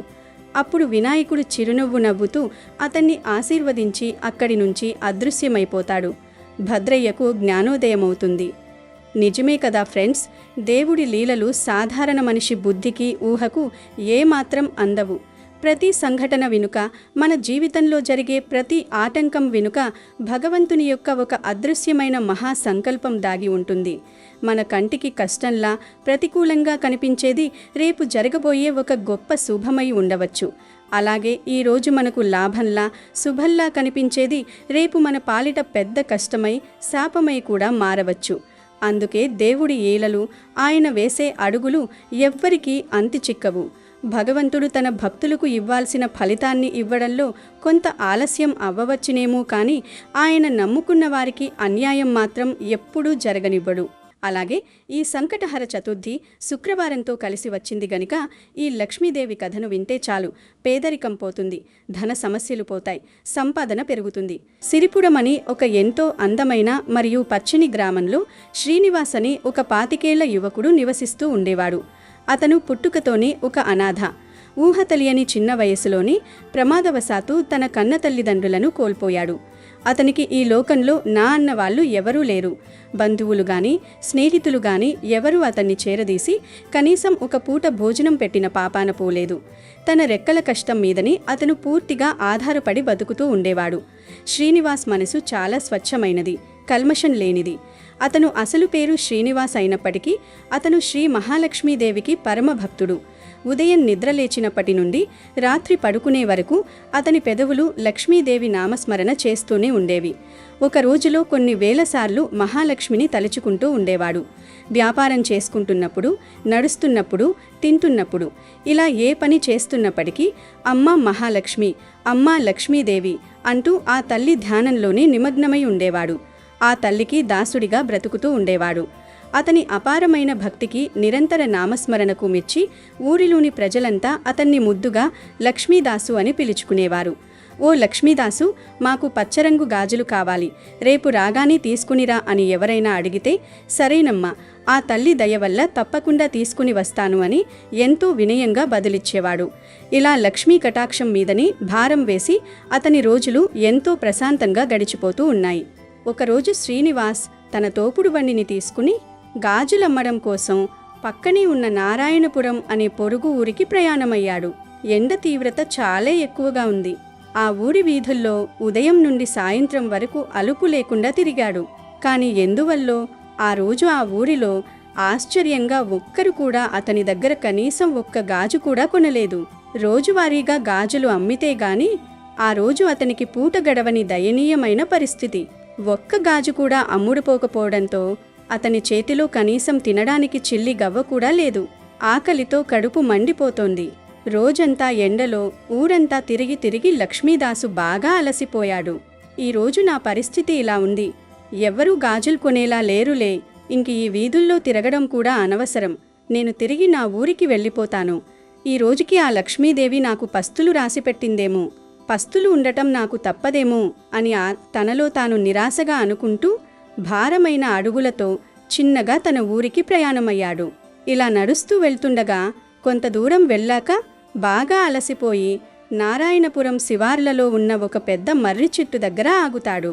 ఆ చెట్టు సమీపంలోనే ఒక పురాతనమైన మహాలక్ష్మీదేవి విగ్రహం లక్ష్మీదాసుకి కనిపిస్తుంది. ఆ చెట్టు ముందే ఎంతో ప్రశాంతమైన అందమైన ఒక పెద్ద చెరువు ఉంటుంది. అయ్యో తల్లి, శ్రీ మహాలక్ష్మి, ఈరోజు ఒక్కరూ కూడా నా దగ్గర గాజులు కొనలేదు. నాకేమో విపరీతమైన నీరసంగా ఉంది. కనీసం మంచినీళ్లు తాగడానికి కూడా ఓపిక లేదు. ఈరోజు నేను పస్తులు ఉండటమేనా అమ్మా? ఈరోజు ఏంటి నా పరిస్థితి తల్లి అని చెరువుగట్టున కూర్చుని ఆకలితో బాధపడుతూ అమ్మవారిని వేడుకున్నాడు. అలా అక్కడే కూర్చుండిపోయాడు. అలా కూర్చున్నంతసేపు అమ్మా మహాలక్ష్మి, అమ్మా లక్ష్మీదేవి అంటూ ఆ తల్లి నామాన్ని తలుచుకుంటూనే ఉన్నాడు. అమ్మా మహాలక్ష్మి, అమ్మా లక్ష్మీదేవి, అమ్మా మహాలక్ష్మి అని జపిస్తున్న లక్ష్మీదాసుకి చెరువు మెట్ల దగ్గర నుండి ఒక మధురమైన గొంతు వినిపిస్తుంది. ఓ గాజులబ్బి, నాకు గాజులు వేస్తావా అని ఎవరూ పిలిచినట్లు అనిపించింది. ఎవరు పిలుస్తున్నారు? ఇక్కడ ఎవరూ లేరు కదా, నేను ఇప్పుడే కదా చుట్టూ చూశాను అని అనుకుని మెల్లగా లేచి చుట్టూ చూస్తాడు. ఇంతలో అక్కడ చెరువు మెట్ల మీద ఒక చిన్న పాప ఎంతో తేజస్సుతో కూర్చుని ఉంటుంది. ఓ గాజులబ్బి, నాకు గాజులు వేస్తావా అని ఆ పాప మళ్ళీ అడుగుతుంది. ఆ పాప ముఖంలో ఏదో తెలియని అమాయకత్వం, దైవత్వం ఉట్టిపడుతూ ఉంటాయి. వెంటనే లక్ష్మీదాసుకి చాలా సంతోషంగా అనిపిస్తుంది. నా పేరు శ్రీనివాసమ్మ, మా ఊర్లో నన్ను అందరూ లక్ష్మీదాసని పిలుస్తారు అని చిరునవ్వుతో చెప్పాడు. దానికి ఆ పాప, అవునా, నాకు తెలియదు కదా, అందుకే గాజులబ్బి అని పిలిచాను. నా పేరు లక్ష్మీదేవి అని ఎంతో ముద్దుగా చెప్పింది. అవునా తల్లి, చాలా చక్కటి పేరు, నాకు చాలా చాలా ఇష్టమైన పేరు. సరే అమ్మా, నీకు ఏ గాజులు వేయమంటావు అని అడిగాడు. నాకు 2 చేతుల నిండా ఎర్రటి పచ్చటి రంగులు కలిసిన నిండు గాజులు ఒక 60 వేయండి అని ఆ పాప ఉత్సాహంగా అడిగింది. లక్ష్మీదాసు ఎంతో ఆప్యాయంగా ఆ పాప 2 చేతుల నిండా అందమైన గాజులు వేశాడు. గాజులు వేయడం పూర్తయ్యాక, ఎంత అయ్యింది గాజులకి లక్ష్మీదాసు అని పాప అడిగింది. 1 రూపాయి అయ్యిందమ్మా అని అతను బదులిచ్చాడు. ఆ పాప ఏదో లోపల డబ్బులు ఉన్నట్లు తన పరికిణీ జేబులన్నీ అటూ ఇటూ వెతికేసి, అయ్యో, నా దగ్గర ఇప్పుడు ఇవ్వడానికి డబ్బులు లేవు. ఒక పని చెయ్యి, నీ గాజులు నువ్వు తీసేసుకో, మళ్ళీ నువ్వు ఇటువైపు వచ్చినప్పుడు నా డబ్బులు నాకు ఇద్దువు గాని అంది. లక్ష్మీదాసు నవ్వాడు. అయ్యయ్యో, అలా చేతులకు వేసిన గాజులు వెంటనే తీయకూడదమ్మా. పర్లేదులే, నేను ఎప్పుడూ ఇటువైపే వ్యాపారానికి తిరుగుతూ ఉంటాను. ఈసారి వచ్చినప్పుడు నా డబ్బులు నాకు ఇద్దువు గాని అన్నాడు. అప్పుడు ఆ పాప, లేదు లేదు, దీనికి నా దగ్గర ఒక ఉపాయం ఉంది. ఒక పని చెప్తాను, ఆ పని చెయ్యండి, మీకు డబ్బులు వస్తాయి. మా నాన్నగారి పేరు పురుషోత్తమం. కొంచెం ముందుకు వెళితే ఒక పెద్ద విష్ణు ఆలయం ఉంటుంది. ఆ విష్ణు ఆలయం పక్కనే ఉన్న పెద్ద ఇల్లే మాది. మీరు అక్కడికి వెళ్ళి మా నాన్నగారిని డబ్బులు అడిగి తీసుకోండి అని చెప్పింది. సరేనమ్మా, నేను వెళ్ళి మీ నాన్నగారి దగ్గర ఈ గాజులకి డబ్బులు తీసుకుంటాను అని చెప్పి బయలుదేరుతాడు. బయలుదేరగానే ఆ పాప ఇలా అంటుంది, ఒక్క నిమిషం ఆగు, నువ్వు వెళ్ళి మీ అమ్మాయి ఇలా గాజులు వేయించుకుంది అని చెప్పావనుకో, ఆయన వెంటనే అమ్మాయా గిమ్మాయా, నాకసలు పిల్లలే లేరు, నాకు పిల్లలు లేరు అని అంటారు. ఆయన అలా అన్నారని నువ్వు భయపడిపోకు. ఆయనకి నాకు ఈ ఉదయం చిన్న గొడవ అయ్యిందిలే. నేను ఆయన మీద, ఆయన నా మీద అలిగాం, ఇద్దరం మాట్లాడుకోవడం లేదు. అందుకని ఆయన కోపంతో అలానే అంటారు. నువ్వేం పట్టించుకోకు, అయినా పర్లేదు, మళ్ళీ అడుగు అని చెప్పింది. సరేనమ్మా అని లక్ష్మీదాసు అంగీకరించి వెళ్ళబోయాడు. అప్పుడు ఆ పాప మళ్ళీ, ఆగు ఆగు లక్ష్మీదాసు, నువ్వు డబ్బులు అడగగానే ఆయన నా దగ్గర కనీసం పైసా లేదు, 1 రూపాయి కూడా నేను ఎక్కడి నుండి తీసుకుని ఇవ్వగలను అని అంటారు. మళ్ళీ నువ్వు వెనక్కి వచ్చేయకు. ఇంట్లో ఎడమవైపు గదిలో ఒక పూజామందిరం ఉంది. ఆ పూజామందిరంలో ఒక ఇత్తడి డబ్బా ఉంటుంది. ఆ డబ్బాలో 1 రూపాయి బెల్లం ఉంటుంది. ఆ రూపాయిని తీసుకుని ఇమ్మని అడుగు అని ఎంతో స్పష్టంగా చెప్పింది. సరేనమ్మా లక్ష్మి, మీ నాన్న పురుషోత్తం గారిని అలాగే అడుగుతాను. నా గాజుల బండిని ఇక్కడ చూస్తూ ఉండమ్మా. నాకీ బండిని గెంటుకుంటూ వెళ్లే ఓపిక కూడా లేదు. ఉదయం నుండి ఏమీ తినలేదు అని అడిగాడు. సరే లక్ష్మీదాసు, నీ బండిని నేను ఎంతో జాగ్రత్తగా చూస్తూ ఉంటాను. నువ్వు వెళ్ళి మా నాన్నగారి దగ్గర డబ్బులు తీసుకుని త్వరగా రా అని పాప చెప్పింది. సరేనమ్మా అని చెప్పి లక్ష్మీదాసు బయలుదేరుతాడు. పాప చెప్పిన పురుషోత్తం అనే ఆ ఊరి పెద్ద మనిషి కూడా శ్రీ మహాలక్ష్మీదేవికి మహాభక్తుడు. ఆయనకు వివాహమై ఎన్నో సంవత్సరాలు గడుస్తున్నా పిల్లలు లేక తీవ్రమైన బాధలో ఉండేవాడు. ఓ శ్రీ మహాలక్ష్మీదేవి, నువ్వే నాకు కూతురుగా రావాలమ్మా అని రోజూ గుడిలో మొక్కుకుంటూ ఉండేవాడు. అమ్మా సిరుల తల్లి, అష్టలక్ష్మి స్వరూపిణి, నాకొక బిడ్డను ప్రసాదించు తల్లి, నాకు నువ్వే కూతురుగా రావాలి తల్లి అని ప్రార్థించేవాడు. కొంతసేపటికి లక్ష్మీదాసు ఆ పాప చెప్పిన విష్ణు ఆలయం పక్కనున్న ఇంటి వద్దకు వచ్చి అమ్మా అమ్మా అని పిలిచాడు. ఆ ఇంటి నుండి ఒక ఆవిడ బయటకు వచ్చింది. ఏమిటి నాయనా, ఎవరు కావాలి అని అడిగింది. అమ్మా, నేను అయ్యగారితో మాట్లాడాలి, ఒక్కసారి పిలుస్తారా అని లక్ష్మీదాసు అడిగాడు. ఆయన లోపల పూజలో ఉన్నారు, కొంచెం సేపు కూర్చోండి అని ఆమె చెప్పింది. సరే అమ్మా, అయ్యగారు వచ్చే వరకు ఇక్కడే వేచి ఉంటాను అని చెప్పి పురుషోత్తం వచ్చే వరకు మహాలక్ష్మిని తలుచుకుంటూ ఆ ఇంటి బయట కూర్చుంటాడు. కొంతసేపటికి పూజ పూర్తి చేసుకొని పురుషోత్తం బయటకు వస్తాడు. ఎవరివయ్యా నువ్వు, ఏంటి సంగతి, ఎందుకోసం వచ్చావు అని అడిగాడు. అయ్యా, నా పేరు లక్ష్మీదాసు. ఈ చుట్టుపక్కల గ్రామాల్లో ఇంటింటికి తిరుగుతూ గాజుల వ్యాపారం చేసుకుంటూ ఉంటాను. చెరువు కట్ట దగ్గర మీ అమ్మాయి కూర్చునుందయ్యా, చేతుల నిండా గాజులు వేయించుకుందయ్యా, దానికి 1 రూపాయి అయ్యింది, మీ దగ్గర తీసుకోమని చెప్పిందయ్యా అని చెప్పాడు. ఆ మాటలు వినగానే పురుషోత్తం ఆశ్చర్యపోయాడు. పాప గాజులు వేయించుకుందా, రూపాయి నన్నిమ్మని చెప్పిందా? ఏం మాట్లాడుతున్నావయ్యా నువ్వు, నాకసలు పిల్లలే లేరు, అమ్మాయి ఎక్కడి నుండి వచ్చింది అన్నాడు. లక్ష్మీదాసు ఏమాత్రం తడబడకుండా, అయ్యా, మీరు పిల్లలు లేరు అని, నాకు ఆడపిల్లలు అసలే లేరు అని అంటారని ఆ పాప ముందే చెప్పిందయ్యా అన్నాడు. ఏమిటి, ఆ మాట కూడా ముందే చెప్పిందా అని పురుషోత్తం అడిగాడు. అవునయ్యా, అవును అని చెప్పింది. మీ ఇద్దరికీ ఉదయం ఏదో గొడవ అయ్యిందంటే కదా, మీ ఇద్దరూ అలిగి మాట్లాడుకోవడం లేదంటే కదా. సరేలే అయ్యా, నాకు డబ్బులు ఇస్తే నేను మా ఊరు వెళ్తాను. నా గాజుల బండి కూడా మీ అమ్మాయి దగ్గరే ఉంచి వచ్చాను, నాకు చాలా ఆలస్యం అవుతుంది. నా రూపాయి నాకు ఇవ్వండయ్యా అని అడిగాడు. చూడు నాయనా, నా దగ్గర కనీసం పైసా లేదు, నీకు ఆ రూపాయి నేను ఎక్కడి నుండి తెచ్చి ఇవ్వగలను అని పురుషోత్తం అన్నాడు. అయ్యా, మీరు ఈ మాట కూడా అంటారని చెప్పిందయ్యా మీ అమ్మాయి. అందుకనే మీ ఇంట్లో ఎడమవైపు గదిలో పూజామందిరం ఉంది కదా, ఆ పూజామందిరంలో ఒక డబ్బా ఉందంట, ఆ డబ్బాలో ఒక రూపాయి ఉందని చెప్పిందయ్యా అని అన్నాడు. ఆ మాటలకి పురుషోత్తం గుండె వేగంగా కొట్టుకుంది. ఏమిటి, మా ఇంట్లో పూజామందిరంలో ఏముందో కూడా చెప్పిందా అని ఆశ్చర్యపోయాడు. అవునయ్యా, అలాగే చెప్పింది. మీరు వెళ్ళి అందులో ఉన్న రూపాయి తెచ్చి నాకు ఇవ్వండయ్యా, నేను వెళ్ళిపోతాను అన్నాడు. ఆగు, చూస్తాను, లేకపోతే అప్పుడు చెప్తాను అని చెప్పి పురుషోత్తం వేగంగా లోపలికి వెళ్ళి పూజామందిరం దగ్గర వెతుకుతాడు. అక్కడ ఆశ్చర్యంగా ఒక ఇత్తడి డబ్బా కనిపిస్తుంది. అది చూసిన ఆయనకి చాలా ఆశ్చర్యం వేస్తుంది. ఆ డబ్బా మూత తీసి చూస్తే దాంట్లో ఒక్క రూపాయి ఉంటుంది. ఆ రూపాయిని బయటికి తీస్తాడు. తీసిన వెంటనే అందులో మరొక రూపాయి వస్తుంది. ఆ రెండో రూపాయి కూడా తీసిన వెంటనే మరొక రూపాయి వస్తుంది. ఇలా ఆయన తీస్తున్న కొద్దీ ఆ డబ్బాలోంచి రూపాయలు వస్తూనే ఉంటాయి. అప్పుడు పురుషోత్తం మనసులోకి ఒక ఆలోచన వస్తుంది. ఇది నిజంగా ఆ పాప చెప్పిన మాటేనా? ఇది నిజంగా సాక్షాత్తు జగన్మాత అయిన ఆ అమ్మ మాయ కదా అని ఒక అనుమానం వచ్చి, ఈ డబ్బులు వద్దు, ఏమీ వద్దు, ముందు ఆ పాపని చూసి రావాలి అని అవన్నీ అక్కడే పడేసి ఆయన చాలా ఆతృతగా పరిగెత్తుకుంటూ బయటకు వస్తాడు. లక్ష్మీదాసు, అక్కడ ఆ పాప ఉందన్నావు కదా, ఆ పాపను నాకు చూపిస్తావా అని అడిగాడు. ఆ పాపను నేను చూపించడం ఏంటయ్యా, ఆ పాప మీ సొంత అమ్మాయే కదా అన్నాడు. పురుషోత్తం కళ్ళంబడి నీళ్లు తిరుగుతుండగా, అయ్యో, ఆ పాప నాకు కూతురు కాదయ్యా, ఈ సకల సృష్టిని సృష్టించిన సిరుల తల్లి ఆ అమ్మ, ఆ అమ్మే నా కూతురు అని చెప్పింది. పద వెళ్ళాం, తొందరగా పద అని చెప్పి లక్ష్మీదాసు చెయ్యి పట్టుకొని లాక్కుని పరిగెత్తుకుంటూ వెళ్తారు. ఇద్దరూ వెళ్లేదారిలో, ఏమిటయ్యో మీరు చెప్పేది, మీరేమంటున్నారో నాకేమీ అర్థం కావడం లేదు అని లక్ష్మీదాసు అయోమయంగా అడిగాడు. అయ్యో, నీకింకా అర్థం కావడమేంటి నాయనా, ఆవిడ పసిపాప కాదురా, మన అమ్మ శ్రీ మహాలక్ష్మీదేవి అన్నాడు. ఆ మాటలు విన్న లక్ష్మీదాసుకి నోట మాట రాదు. అలా పరిగెత్తుతూ ఉంటారు. ఏమయ్యా, నన్ను పురుషోత్తం అని పేరు పెట్టి పిలిచిందా? నిజం చెప్పు అని అడిగాడు. అవునయ్యా, మిమ్మల్ని పేరు పెట్టి చెప్పింది, లేకపోతే నాకు మీ పేరెలా తెలుస్తుంది చెప్పండి అన్నాడు. అవునా, నిజంగానా? పురుషోత్తం గారి అమ్మాయిని అని చెప్పిందా అని అడిగాడు. అవునయ్యా, మీ అమ్మాయనే చెప్పింది అన్నాడు. ఎంతటి అదృష్టం, ఎంతటి అదృష్టవంతుడివయ్యా నువ్వు అని పురుషోత్తం అన్నాడు. నేనదృష్టవంతుడినంటారేంటయ్యా అని లక్ష్మీదాసు అడిగాడు. మరి నువ్వు అదృష్టవంతుడివి కాకపోతే ఎన్ని జన్మల పుణ్యఫలం చెప్పు? ఆ తల్లిని కల్లారా చూశావు, నీ చేతులతో ఆ తల్లిని ముట్టుకున్నావు, ఆ తల్లికి చేతుల నిండా గాజులు వేశావు, నువ్వు ఎంతటి అదృష్టవంతుడివో కదా అని పురుషోత్తం అన్నాడు. లక్ష్మీదాసు బోరున ఏడుస్తూ, అయ్యా, నేనెక్కడ అదృష్టవంతుడిని?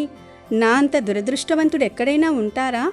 ఉదయం లెగిస్తే అమ్మ అనే పదాన్ని పట్టుకొని అమ్మా అమ్మా మహాలక్ష్మి మహాలక్ష్మి అని పిలుస్తూనే ఉంటాను నేను.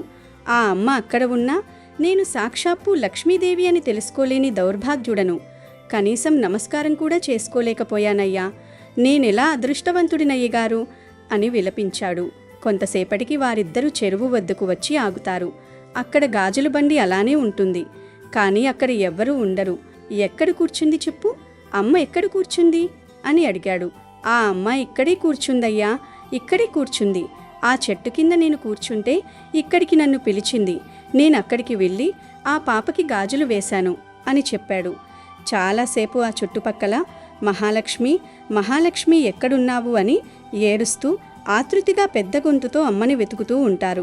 అమ్మా మహాలక్ష్మి, అమ్మా మహాలక్ష్మి, అమ్మా మహాలక్ష్మి ఎక్కడున్నావు, అమ్మా మహాలక్ష్మి ఎక్కడున్నావు, అమ్మా మహాలక్ష్మి ఎక్కడున్నావు, అమ్మా మహాలక్ష్మి, అమ్మా మహాలక్ష్మి, మహాలక్ష్మి ఎక్కడున్నావు, అమ్మా మహాలక్ష్మి, అమ్మా మహాలక్ష్మి, మహాలక్ష్మి ఎక్కడున్నావు, అమ్మా అమ్మా అని ఏడుస్తూ ఆతృతగా పెద్ద గొంతుతో ఆ జగన్మాతను పిలుస్తూ వెతుకుతూ ఉంటారు.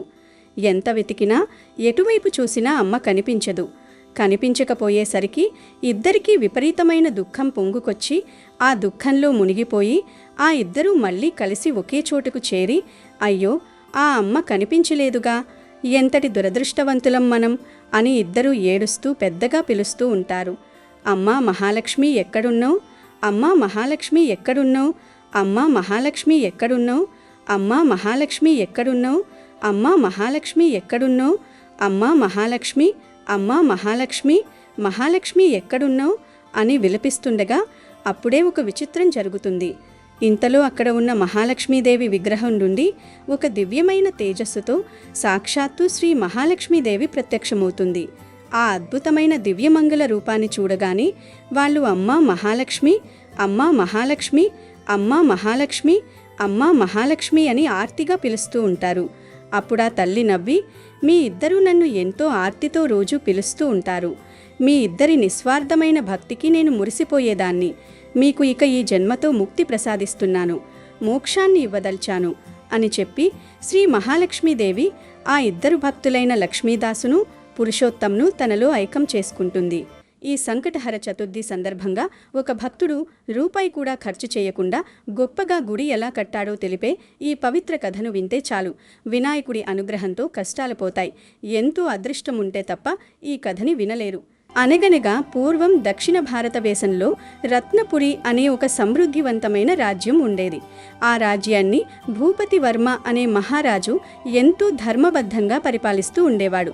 ఆయన కేవలం పరాక్రమవంతుడే కాదు, ప్రజలను కన్న బిడ్డల్లా చూసుకునే ఉత్తమ పాలకుడు. భూపతి వర్మకు ప్రథమ పూజ్యుడైన శ్రీ వినాయకుడిపై అపారమైన భక్తి ఉండేది. ఏ పని ప్రారంభించినా ఆ విఘ్నేశ్వరుడి పూజతోనే మొదలుపెట్టేవాడు. తన రాజ్యంలో ఎన్నో గణపతి ఆలయాలను నిర్మించి నిత్య పూజలు జరిగేలా చూసేవాడు. అయితే అన్ని సుఖాలు సంపదలు ఉన్న ఆ రాజు గుండెల్లో ఒక తీరని వేదన ఉండేది. వివాహమై చాలా ఏళ్లు గడుస్తున్నా ఆయనకు సంతాన ప్రాప్తి కలగలేదు. తన తరువాత ఈ రాజ్యాన్ని పరిపాలించే వారసుడు లేడు అనే బాధ ఆయనను నిరంతరం వేధిస్తూ ఉండేది. ఆ దుఃఖాన్ని మరువడానికి ఆయన మరింతగా వినాయక సేవలో మునిగిపోయాడు. అదే సమయంలో రత్నపురి రాజ్యానికి సరిగ్గా పులిమేళ్లలో ఒక పాత పూరి గుడిసెలో రంగయ్య, శాంతమ్మ అనే నిరుపేద దంపతులు నివసిస్తూ ఉండేవారు. వారికి ఒకప్పుడు సంతానం కలిగినప్పటికీ విధి వంచన వల్ల చిన్నతనంలోనే ఘోరమైన వ్యాధుల బారిన పడి ఆ పిల్లలు చనిపోయారు. అప్పటి నుంచి ఆ వృద్ధ దంపతులు ఇద్దరూ ఆ చిన్న గుడిసెలో శేష జీవితాన్ని గడుపుతున్నారు. రంగయ్య ప్రతిరోజు నగరంలోకి వెళ్ళి ఇల్లాళ్ల వద్ద భిక్షాటన చేసి కొంత ధాన్యం సేకరించి తెచ్చేవాడు. శాంతమ్మ ఆ ధాన్యంతో గంజి కాచేది. అయితే ఆ దంపతులకు కూడా వినాయకుడంటే ప్రాణం. ఆ కాచిన గంజిలో మొదటి భాగాన్ని ఇంట్లోని ఒక చిన్న మట్టి వినాయక విగ్రహానికి నైవేద్యంగా సమర్పించి ఆ తర్వాతే మిగిలిన గంజిని తాగి ఆకలి తీర్చుకునేవారు. ఎంత దరిద్రంలో ఉన్నా వారు ఆ దేవుడిని దూషించలేదు. తమ నిశ్చలమైన భక్తిని ఎన్నడూ వదలలేదు. ఒక సంవత్సరం వర్షాకాలంలో రత్నపురి రాజ్యంలో అల్లకల్లోలం సృష్టించేలా తీవ్రమైన తుఫాను వచ్చింది. రోజుల తరబడి ఎరతరినికుండా జోరున వర్షాలు కురుస్తూనే ఉన్నాయి. ప్రజలు ఇళ్ల నుండి బయటకు రాలేకపోతున్నారు. రంగయ్య గుడిసెలో గంజి కాచుకోవడానికి కనీసం గుప్పెడు ధాన్యపు గింజలు కూడా మిగల్లేదు. ఒకవైపు ఆకలి దహించి వేస్తుంటే మరోవైపు శాంతమ్మ చలిజ్వరంతో వణుకుతూ మంచాన పడింది. ఆమె పరిస్థితి చూసి రంగయ్య గుండె తరుక్కుపోయింది. శాంతమ్మ, నువ్వు అధైర్యపడకు. నేనెలాగోలా రాజ్యంలోకి వెళ్ళి ఎవరినైనా బ్రతిమిలాడి కొద్దిగా ధాన్యం భిక్షగా అడిగి తీసుకొస్తాను. నువ్వు జాగ్రత్తగా ఉండు, నేను త్వరగా వచ్చేస్తాను అని ధైర్యం చెప్పాడు. దానికి శాంతమ్మ దీనంగా, ఇంత పెద్ద వర్షంలో బయటకెందుకు వెళ్తారు? మీకేమైనా అయితే నాగతేంటి? మనల్ని పట్టించుకునేవారెవరు అని కన్నీళ్లు పెట్టుకుంది. రంగయ్య సమాధానమిస్తూ, ఆ విఘ్నరాజు మనల్ని చూస్తూ ఊరుకోడు. ఆ లంబోదరుడిపై భారం వేసి వెళ్తున్నాను అని చెప్పి తలపై ఒక పాత గోనె సంచి ముక్కును కప్పుకుని వర్షంలోకి నడిచాడు. గ్రామంలో వీధులన్నీ జలమయమయ్యాయి. రంగయ్య వణుకుతున్న అరుగులతో ఒక పండితుని ఇంటి ముందుకు వెళ్ళి నిలబడ్డాడు. అమ్మా, అయ్యా, ధర్మం చేయండి. నా భార్య జ్వరంతో ఉంది. గంజి కాచడానికి గుప్పెడు గింజలు లేవు. పుణ్యముంటుంది, కాస్త ధాన్యం పడేయండి అని దీనంగా ప్రార్థించాడు. ఆ పిలుపు విని ఇల్లు దాటి బయటకు వచ్చిన ఒక వృద్ధ శ్రేష్ఠుడు రంగయ్య అవస్థ చూసి చలించిపోయాడు. ఏమిటయ్యా రంగయ్య, ఈ ముసలి వయసులో ఇంతటి ప్రళయ వర్షంలో భిక్షాటన చేస్తున్నావు? అంత కష్టమేమిటొచ్చింది అని అడిగాడు. రంగయ్య కన్నీళ్లతో తన భార్య అనారోగ్యం గురించి, ఇంట్లో తిండిలేని పరిస్థితిని వివరించాడు. ఆ వృద్ధుడు లోపలికి వెళ్ళి కొంత ధాన్యం తీస్తూ వచ్చి రంగయ్య జోలలో వేశాడు. ఆపై రంగయ్య ముఖంలోకి చూస్తూ, రంగయ్య, నువ్వు నిరుపేదవి కావచ్చు, కానీ నీ జన్మ ధన్యం కావాలంటే నీ జీవితంలో ఒక గొప్ప వినాయక ఆలయాన్ని నిర్మించి అందులో విగ్రహాన్ని ప్రతిష్ఠించు. ఆ విఘ్ననాయకుడి ప్రతిష్ఠ వల్ల జన్మజన్మల పాపాలు, సంసార సాగర బంధనాలు తొలడిపోయి మోక్షం సిద్ధిస్తుంది. నీకు వీలైనప్పుడు ఈ పని చేయడానికి ప్రయత్నించు అని సలహా ఇచ్చాడు. ఆ మాటలు విన్న రంగయ్య ఒక్క క్షణం నిశ్చేష్టుడయ్యాడు. అయ్యా, ఒక్క పూట గడవడానికే దిక్కులేని వాడిని, నాకంటూ ఏ ఆస్తిపాస్తులు లేవు. అలాంటి నేను వినాయకుడికి గుడి కట్టి విగ్రహాన్ని ఎలా ప్రతిష్ఠించగలను? అది నా వల్ల సాధ్యమయ్యే పనేనా అని నిరాశగా అన్నాడు. అప్పుడా వృద్ధుడు చిరునవ్వు నవ్వి, రంగయ్య, భగవంతుడికి కావాల్సింది ధనకనిక వస్తువాహనాలు కావు. లంబోదరుడు బుద్ధికారకుడు. వినాయకుడి వలె సూక్ష్మ బుద్ధితో ఆలోచించు. నీకు ప్రత్యామ్నాయ మార్గం అదే కనిపిస్తుంది. నిజమైన భక్తి ఉంటే మార్గం సుగమమవుతుంది అని చెప్పి లోపలికి వెళ్ళిపోయాడు. రంగయ్య ఆ ధాన్యాన్ని తీసుకుని ఇంటికి తిరిగొస్తూ దారి పొడవునా ఆలోచించసాగాడు. స్వామి వినాయక, ఇంతటి కటిక దరిద్రంలో ఉన్న నేను నీకు గుడి ఎలా కట్టగలను? నిన్ను ఎలా ప్రతిష్ఠించగలను? బుద్ధి ప్రదాతవైన నువ్వే నాకు సరైన మార్గాన్ని చూపించు తండ్రి అని మనసులోనే వేరుకున్నాడు. ఇంటికి చేరిన రంగయ్య ఆ ధాన్యంతో గంజి కాచి మొదట వినాయకుడికి సమర్పించి ఆపై శాంతమ్మకు తాపించాడు. ఆమె జ్వరం కొద్దిగా తగ్గింది. రోజులు గడుస్తున్నా రంగయ్య మనసులో ఆ వృద్ధుడు చెప్పిన మాటలే తిరుగుతున్నాయి. సూక్ష్మబుద్ధితో ఆలోచించు అంటే ఏమిటి అని రాత్రిపూట నుడకుబడి తీవ్రంగా మథనపడసాగాడు. ఒక అర్ధరాత్రి వేళలా రంగయ్యకు అకస్మాత్తుగా ఒక అద్భుతమైన ఆలోచన వచ్చింది. ఆయన మనస్సు ప్రశాంతతతో నిండిపోయింది. అవును, లోకంలో అన్నిటికన్నా పవిత్రమైనది, విశాలమైనది మన మనసే కదా. బయట రాళ్లతో, ఇటుకలతో గుడి కట్టే స్తోమత నాకు లేకపోవచ్చు.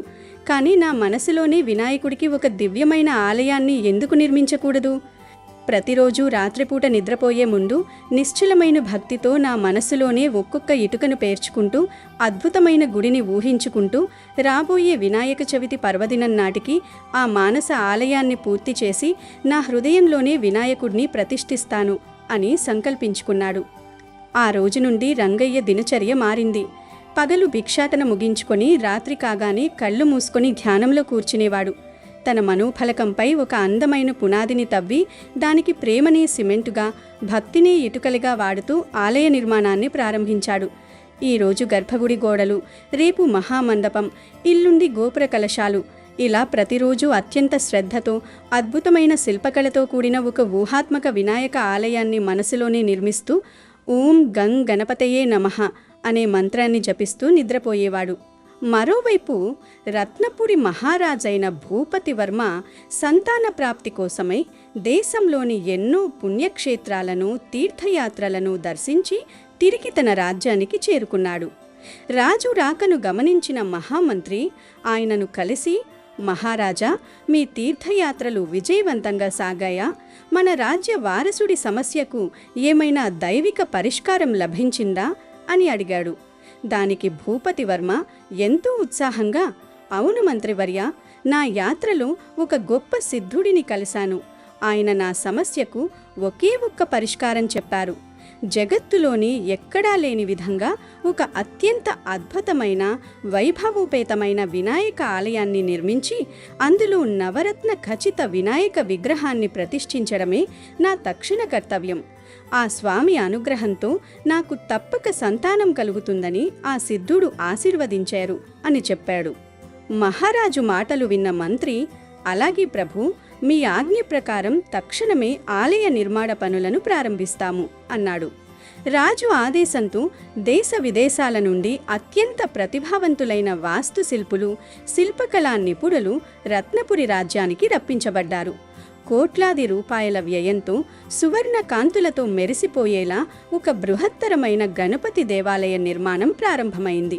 వేలాది మంది కార్మికులు రాత్రింబగళ్ళు శ్రమిస్తూ రాతిపై అద్భుతమైన శిల్పాలను చెక్కుతూ ఆలయాన్ని సర్వాంగ సుందరంగా తీర్చిదిద్దసాగారు. రాజు స్వయంగా ప్రతిరోజూ వచ్చి పనులను పర్యవేక్షిస్తూ ఉండేవాడు. తన సంపదనంతా ఉపయోగించి లోకంలోనే అత్యుత్తమ దేవాలయాన్ని నిర్మిస్తున్నానని ఆయన ఎంతో గర్వపడేవాడు. కాలం వేగంగా కదిలింది. వినాయక చవితి పండుగ సమీపిస్తోంది. అటు మహారాజు భూపతివర్మ నిర్మిస్తున్న భౌతిక ఆలయం, ఇటు నిరుపేద రంగయ్య తన మనసులో నిర్మిస్తున్న మానస ఆలయం రెండూ కూడా ఒకే సమయానికి పూర్తి కావచ్చాయి. రంగయ్య తన హృదయంలోని గుడిని చూసుకొని మురిసిపోయాడు. స్వామి వినాయక, నా భక్తితో ప్రేమతో నేను మలిచిన ఈ చిన్న హృదయ ఆలయం పూర్తి అయింది. రాబోయే వినాయక చవితి శుభముహూర్తాన నీవు వచ్చి నా మనసులో కొలువై ఉండు తండ్రి అని మనసారా ప్రార్థించాడు. ఇదే సమయంలో మహారాజు నిర్మించిన సువర్ణ దేవాలయం కూడా ప్రారంభోత్సవానికి సిద్ధమైంది. ఆ దేవాలయ వైభవాన్ని చూడటానికి ప్రజలు నలుమూలల నుండి తరలివస్తున్నారు. వినాయక చవితి నాడే విగ్రహ ప్రతిష్ఠ చేయాలని రాజు ముహూర్తం నిశ్చయించాడు. ఆ సమయంలో రాజ్యానికి ఒక గొప్ప తపస్వి, త్రికాల జ్ఞాని అయిన మహర్షి విచ్చేశారు. రాజు ఆ మహర్షికి సాష్టాంగ నమస్కారం చేసి, మహర్షి, మీ రాకతో నా రాజ్యం ధన్యమైంది. నేను లోక విఖ్యాతిగాంచేలా ఒక వినాయక ఆలయాన్ని నిర్మించాను. రాబోయే వినాయక చవితి నాడే ఇక్కడ విగ్రహ ప్రతిష్ఠ జరగాలి. మీ తపోశక్తితో ఈ విషయాన్ని సాక్షాత్తు కైలాసంలో ఉన్న వినాయకుడికి చేరవేసి మా ఆలయానికి వచ్చి కొలువు తీరాల్సిందిగా మా తరపున ఆహ్వానించండి అని వేడుకున్నాడు. ఆ మహర్షి రాజు భక్తిని చూసి సరేనని చెప్పి ధ్యానంలోకి వెళ్ళిపోయాడు. కొన్ని రోజుల తర్వాత ఆ మహర్షి మళ్ళీ రాజు దర్బారుకు వచ్చాడు. మహారాజు ఎంతో ఆతృతతో, మహర్షి, ఆ విఘ్నేశ్వరుడు మన ఆహ్వానాన్ని మన్నించారా? చవితి నాటి ప్రతిష్టకు వస్తున్నారా అని అడిగాడు. అప్పుడు ఆ మహర్షి కాస్త విచారంగా, మహారాజా, నేను నీ సందేశాన్ని వినాయకుడికి విన్నవించాను. కానీ ఆ స్వామి ఒక విచిత్రమైన మాట చెప్పారు. నీవు నిశ్చయించిన అదే వినాయక చవితి ముహూర్తానికి ఆయన రత్నపుపురిలోని మరొక భక్తుడి ఆలయంలో ప్రతిష్ఠ కావడానికి ముందే ఒప్పుకున్నారట. అందువల్ల నిన్ను ఆ ముహూర్తాన్ని మార్చుకోమని, వేరే రోజున ప్రతిష్ఠ పెట్టుకోమని సెలవిచ్చారు అని చెప్పారు. ఈ మాట వినగానే రాజు గుండె ఆగినంత పనైంది. ఆయన ఉత్సాహమంతా ఒక్కసారిగా నీరుగారిపోయింది. కోట్లాది రూపాయలు ఖర్చు పెట్టి ఇంత పెద్ద ఆలయాన్ని కడితే దేవుడు తన ముహూర్తాన్ని వాయిదా వేసుకోమనడం ఆయన జీర్ణించుకోలేకపోయాడు. ఆ రాత్రి రాజుకు నిద్ర పట్టలేదు. పడకపై అటూ ఇటూ దొర్లుతూ, స్వామి, నేను చేసిన పాపమేమిటి? నా సర్వస్వాన్ని ధారపోసి నీకు ఇంత గొప్ప ఆలయాన్ని కడితే నన్ను కాదని వేరే ఎవరి గుడికి వెళ్తున్నావు? నాకన్నా గొప్పగా ఆలయాన్ని నిర్మించిన ఆ భక్తుడెవరు అని ఏడుస్తూ నిద్రపోయాడు. ఆ రాత్రి రాజు కలలో సాక్షాత్తు గజాననుడు సాక్షాత్కరించాడు. ఆ స్వామి చిరునవ్వు నవ్వుతూ, భూపతివర్మ, నీవు అద్భుతమైన ఆలయాన్ని నిర్మించావు, నిజమే. కానీ నీకన్నా ముందే నీ కింగ్డమ్ పొలిమేరల్లో ఉండే రంగయ్య అనే నా పరమభక్తుడు తన మనసులో నా కోసం ఒక దివ్యమైన ఆలయాన్ని నిర్మించాడు. నీ గుడి కేవలం రాళ్ళు, బంగారంతో కట్టబడింది. కానీ రంగయ్య గుడి అతని నిశ్చలమైన భక్తి, కల్మషం లేని ప్రేమతో నిర్మితమైంది. నన్ను ప్రతిష్ఠించడానికి అతడు ముందే సంకల్పించాడు. భగవంతుడికి హంగులు, ఆర్భాటాలు కాదు, నిర్మలమైన భక్తే ముఖ్యం. అందుకే నేను అతని మానస ఆలయానికే మొదటి ప్రాధాన్యత ఇస్తున్నాను అని చెప్పి అదృశ్యమయ్యాడు. తెల్లవారుజామునే మేల్కొన్న మహారాజుకు కలలో విన్న మాటలు గుర్తుకొచ్చి ఆశ్చర్యపోయాడు. వెంటనే మంత్రిని, సైనికులను తీసుకుని రంగయ్య నివసించే ఊరి పొలిమేరలకు బయలుదేరాడు. అక్కడ ఉన్న ప్రజలను, ఈ ప్రాంతంలో రంగయ్య అనే భక్తుడు కట్టిన వినాయక ఆలయం ఎక్కడుంది అని అడిగాడు. దానికి ఆ ఊరి జనులు ఆశ్చర్యపోతూ, మహారాజా, రంగయ్య అనేవాడు ఒక ముసలి బిచ్చగాడు. అతని భార్య చలిజ్వరంతో మంచాన పడింది. తినడానికి తిండి లేక, ఉండడానికి సరియైన ఇల్లు లేక ఆ పాకలో ఉంటున్నారు. అలాంటివాడు గుడి కట్టడమేమిటి ప్రభూ? మాకిక్కడ ఎలాంటి గుడి కనిపించడం లేదు అని చెప్పారు. రాజుకు ఏం జరుగుతుందో అర్థం కాలేదు. నేరుగా రంగయ్య గుడిసె వద్దకు వెళ్ళాడు రాజు. అక్కడ గుడిసె కప్పు సరిగ్గా లేక వర్షపు నీరు లోపలికి పడుతోంది. శాంతమ్మ నలిగిపోయిన పడుపుపై పడుకుని ఉంది. పక్కనే రంగయ్య కూర్చుని భార్యకు సేవ చేస్తున్నాడు. మహారాజు తన సైన్యంతో రావడం చూసి రంగయ్య భయంతో వణికిపోతూ, మహారాజా, ఈ పేదవాడి గుడిసెకు మీరా? నేను ఏమైనా తప్పు చేశానా ప్రభు అని కాళ్లపై పడ్డాడు. రాజు రంగయ్యను పైకి లేతి, రంగయ్య, నువ్వు ధన్యుడవి. నీవు నిర్మించిన వినాయక ఆలయంలో వినాయక చవితి నాడు విగ్రహ ప్రతిష్ఠ చేస్తున్నావట కదా? ఆ విషయం నాకు స్వయంగా విఘ్నేశ్వరుడే నా కలలోకి వచ్చి చెప్పాడు. నీ గుడి ఎక్కడుందో నాకు చూపించు అని అడిగాడు. ఆ మాట వినగానే రంగయ్య కళ్ళలో నీళ్లు తిరిగాయి. ఆయన చేతులు జోడించి, మహారాజా, ఆ లంబోదరుడు అబద్ధం చెప్పడు. నేను గుడి కట్టిన మాట నిజమే, కానీ అది బయట ప్రపంచంలో కాదు ప్రభూ. ఒక ఇటుక కూడా కొనలేని ఈ పేదవాడిని నా మనసులోనే ఆ స్వామికి ఒక ఆలయాన్ని నిర్మించుకున్నాను. రాబోయే వినాయక చవితి నాడు నా హృదయంలోనే ఆ స్వామిని ప్రతిష్ఠించుకోవాలని నిరంతరం ధ్యానిస్తున్నాను. అంతకు మించి నాకేమీ తెలియదు అని ఏడుస్తూ చెప్పాడు. ఆ మాటలు విన్న మహారాజు నిశ్చేష్టుడయ్యాడు. భగవంతుడికి కావాల్సింది ధనబలం, అధికార గర్వం కాదని, కల్మషం లేని నిష్కల్మషమైన భక్తి మాత్రమేనని రాజు గ్రహించాడు. తను అపారమైన ధనాన్ని ఖర్చు చేసి కట్టిన భౌతిక ఆలయం రంగయ్య తన హృదయంలో కట్టిన ప్రేమ మందిరం ముందు చాలా చిన్నది అని రాజుకు అర్థమైంది. మహారాజు భూపతివర్మ 2 చేతులు జోడించి రంగయ్యతో, రంగయ్య గారు, నన్ను క్షమించండి. నా సంపద, అధికారం చూసుకొని అహంకారంతో నేను ఆ ఆలయాన్ని నిర్మించాను. కానీ భక్తి యొక్క అసలు అర్థాన్ని మీ ద్వారా ఈరోజు తెలుసుకున్నాను. నేను నిర్మించిన ఆ సువర్ణ దేవాలయానికి ఏ దేశ రాజు కూడా ముఖ్య అతిథి కాదు. మీరే మా ముఖ్య అతిథి. వినాయక చవితి నాడు మీ పవిత్ర హస్తాల మీదుగానే నేను కట్టించిన ఆలయంలో విఘ్ననాయకుడి ప్రతిష్ఠ జరగాలి. నా వినతిని మన్నించండి అని ప్రార్థించాడు. రంగయ్య ఎంతో వినయంగా, మహారాజా, నేనొక సామాన్య భిక్షుకుడిని. అంతటి మహత్కార్యానికి నేను యోగ్యుడనేమో కాదు అన్నాడు. కానీ రాజు, మీకన్నా ఉత్తమ భక్తుడు ఈ రాజ్యంలోనే లేడు. ఇది ఆ వినాయకుడి ఇష్టమే అని నచ్చజెప్పాడు. రాజు తక్షణమే రంగయ్య భార్యకు మెరుగైన వైద్య సేవలు అందించి వారికొక మంచి ఇల్లును ఏర్పాటు చేశాడు. ఆ తర్వాత వచ్చిన వినాయక చవితి పర్వదినం గాడు రంగయ్య మొదట తన మనసులో నిర్మించుకున్న మానస ఆలయంలో వినాయకుడిని అత్యంత భక్తితో ప్రతిష్ఠించుకున్నాడు. ఆ మరుసటి రోజు శుభముహూర్తాన మహారాజు నిర్మించిన దివ్యమైన సువర్ణ దేవాలయంలో రంగయ్య దంపతులు, మహారాజు దంపతులు కలిసి వేద మంత్రాల సాక్షిగా శ్రీ వినాయక విగ్రహాన్ని అత్యంత వైభవంగా ప్రతిష్ఠించారు.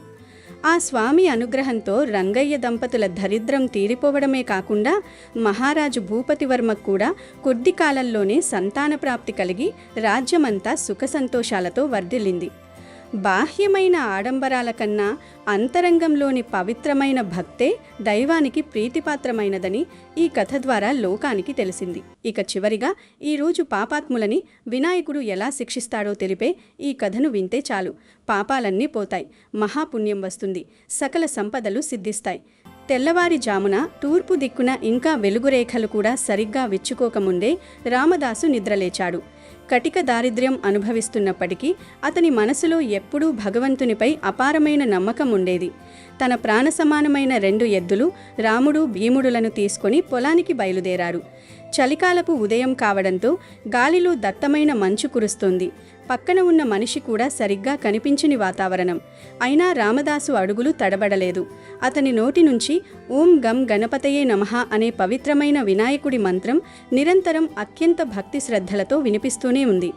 నాగలి పట్టి నేల దున్నుతుంటే అతని కష్టానికి, ఆ చెమట చుక్కలకు ఆ నేలతల్లి సైతం పులకరిస్తోంది.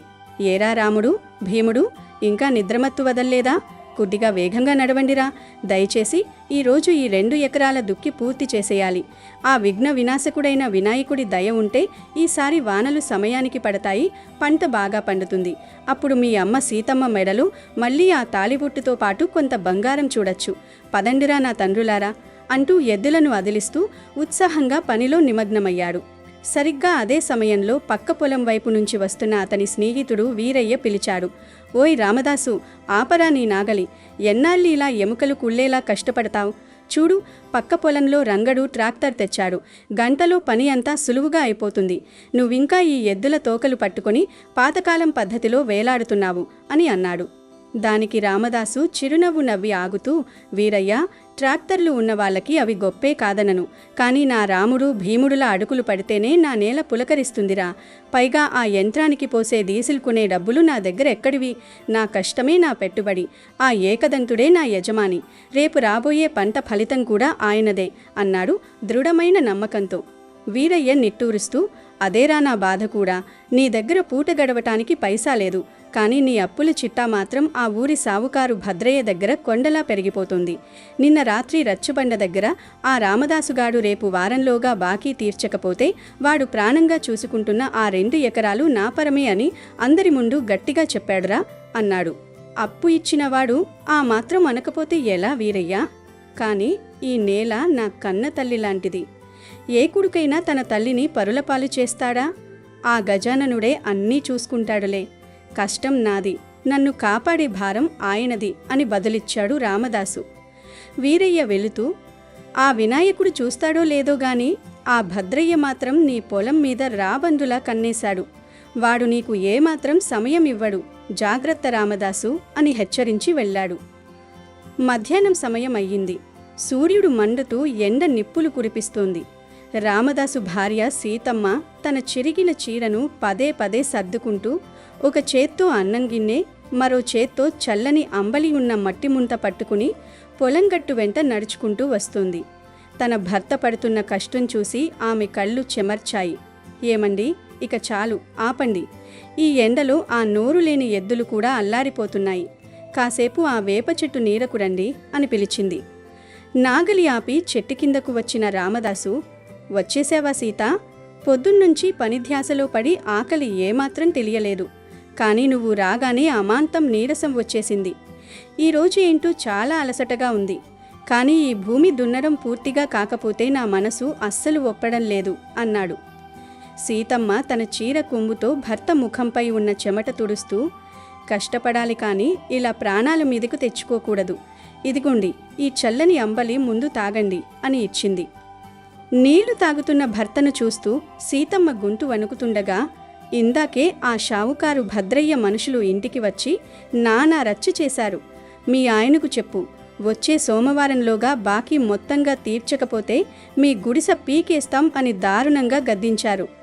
నా తాళిబుట్టు కూడా ఆయన దగ్గరే కుదవ పెట్టి ఉంది కదా. నాకెందుకో ఈ పరిస్థితి చూస్తుంటే గుండె చెరువవుతోంది. రేపు మన గతి ఏంటి అని కన్నీళ్లు పెట్టుకుంది. రామదాసు ఆమెను ఓదారుస్తూ, సీత, నా మీద నమ్మకం ఉంచు. ఈ చేతులు ఇంకా తమ సత్తువను కోల్పోలేదు. ఆ విఘ్నేశ్వరుని దయ ఉంటే మనల్ని ఎవ్వరూ ఏమీ చెయ్యలేరు. నీ తాళిబొట్టును త్వరలోనే విడిపించి తిరిగి సగర్వంగా నీ మెడలో వేస్తాను. ఆ బొజ్జ గణపయ్యే సాక్షి, మన నిజాయితీ ఎప్పుడూ ఓడిపోదు అని అన్నాడు. సీతమ్మ కన్నీళ్లతోనే నవ్వింది. నా మెడలో నగలు లేకపోయినా పర్వాలేదు, మీ ముఖంలో ఈ నవ్వు ఉంటే చాలు. కానీ ఆ భద్రయ్య చాలా కఠినమైన వాడండి. వాడికి దేవుడంటే భయం, భక్తి ఏమీ లేవు. కేవలం డబ్బు పిచ్చి. గుడిలో ఉన్న దేవుడి కంటే వాడి దగ్గరున్న అప్పు పత్రాలే గొప్పవని వాడి అహంకారం అంది.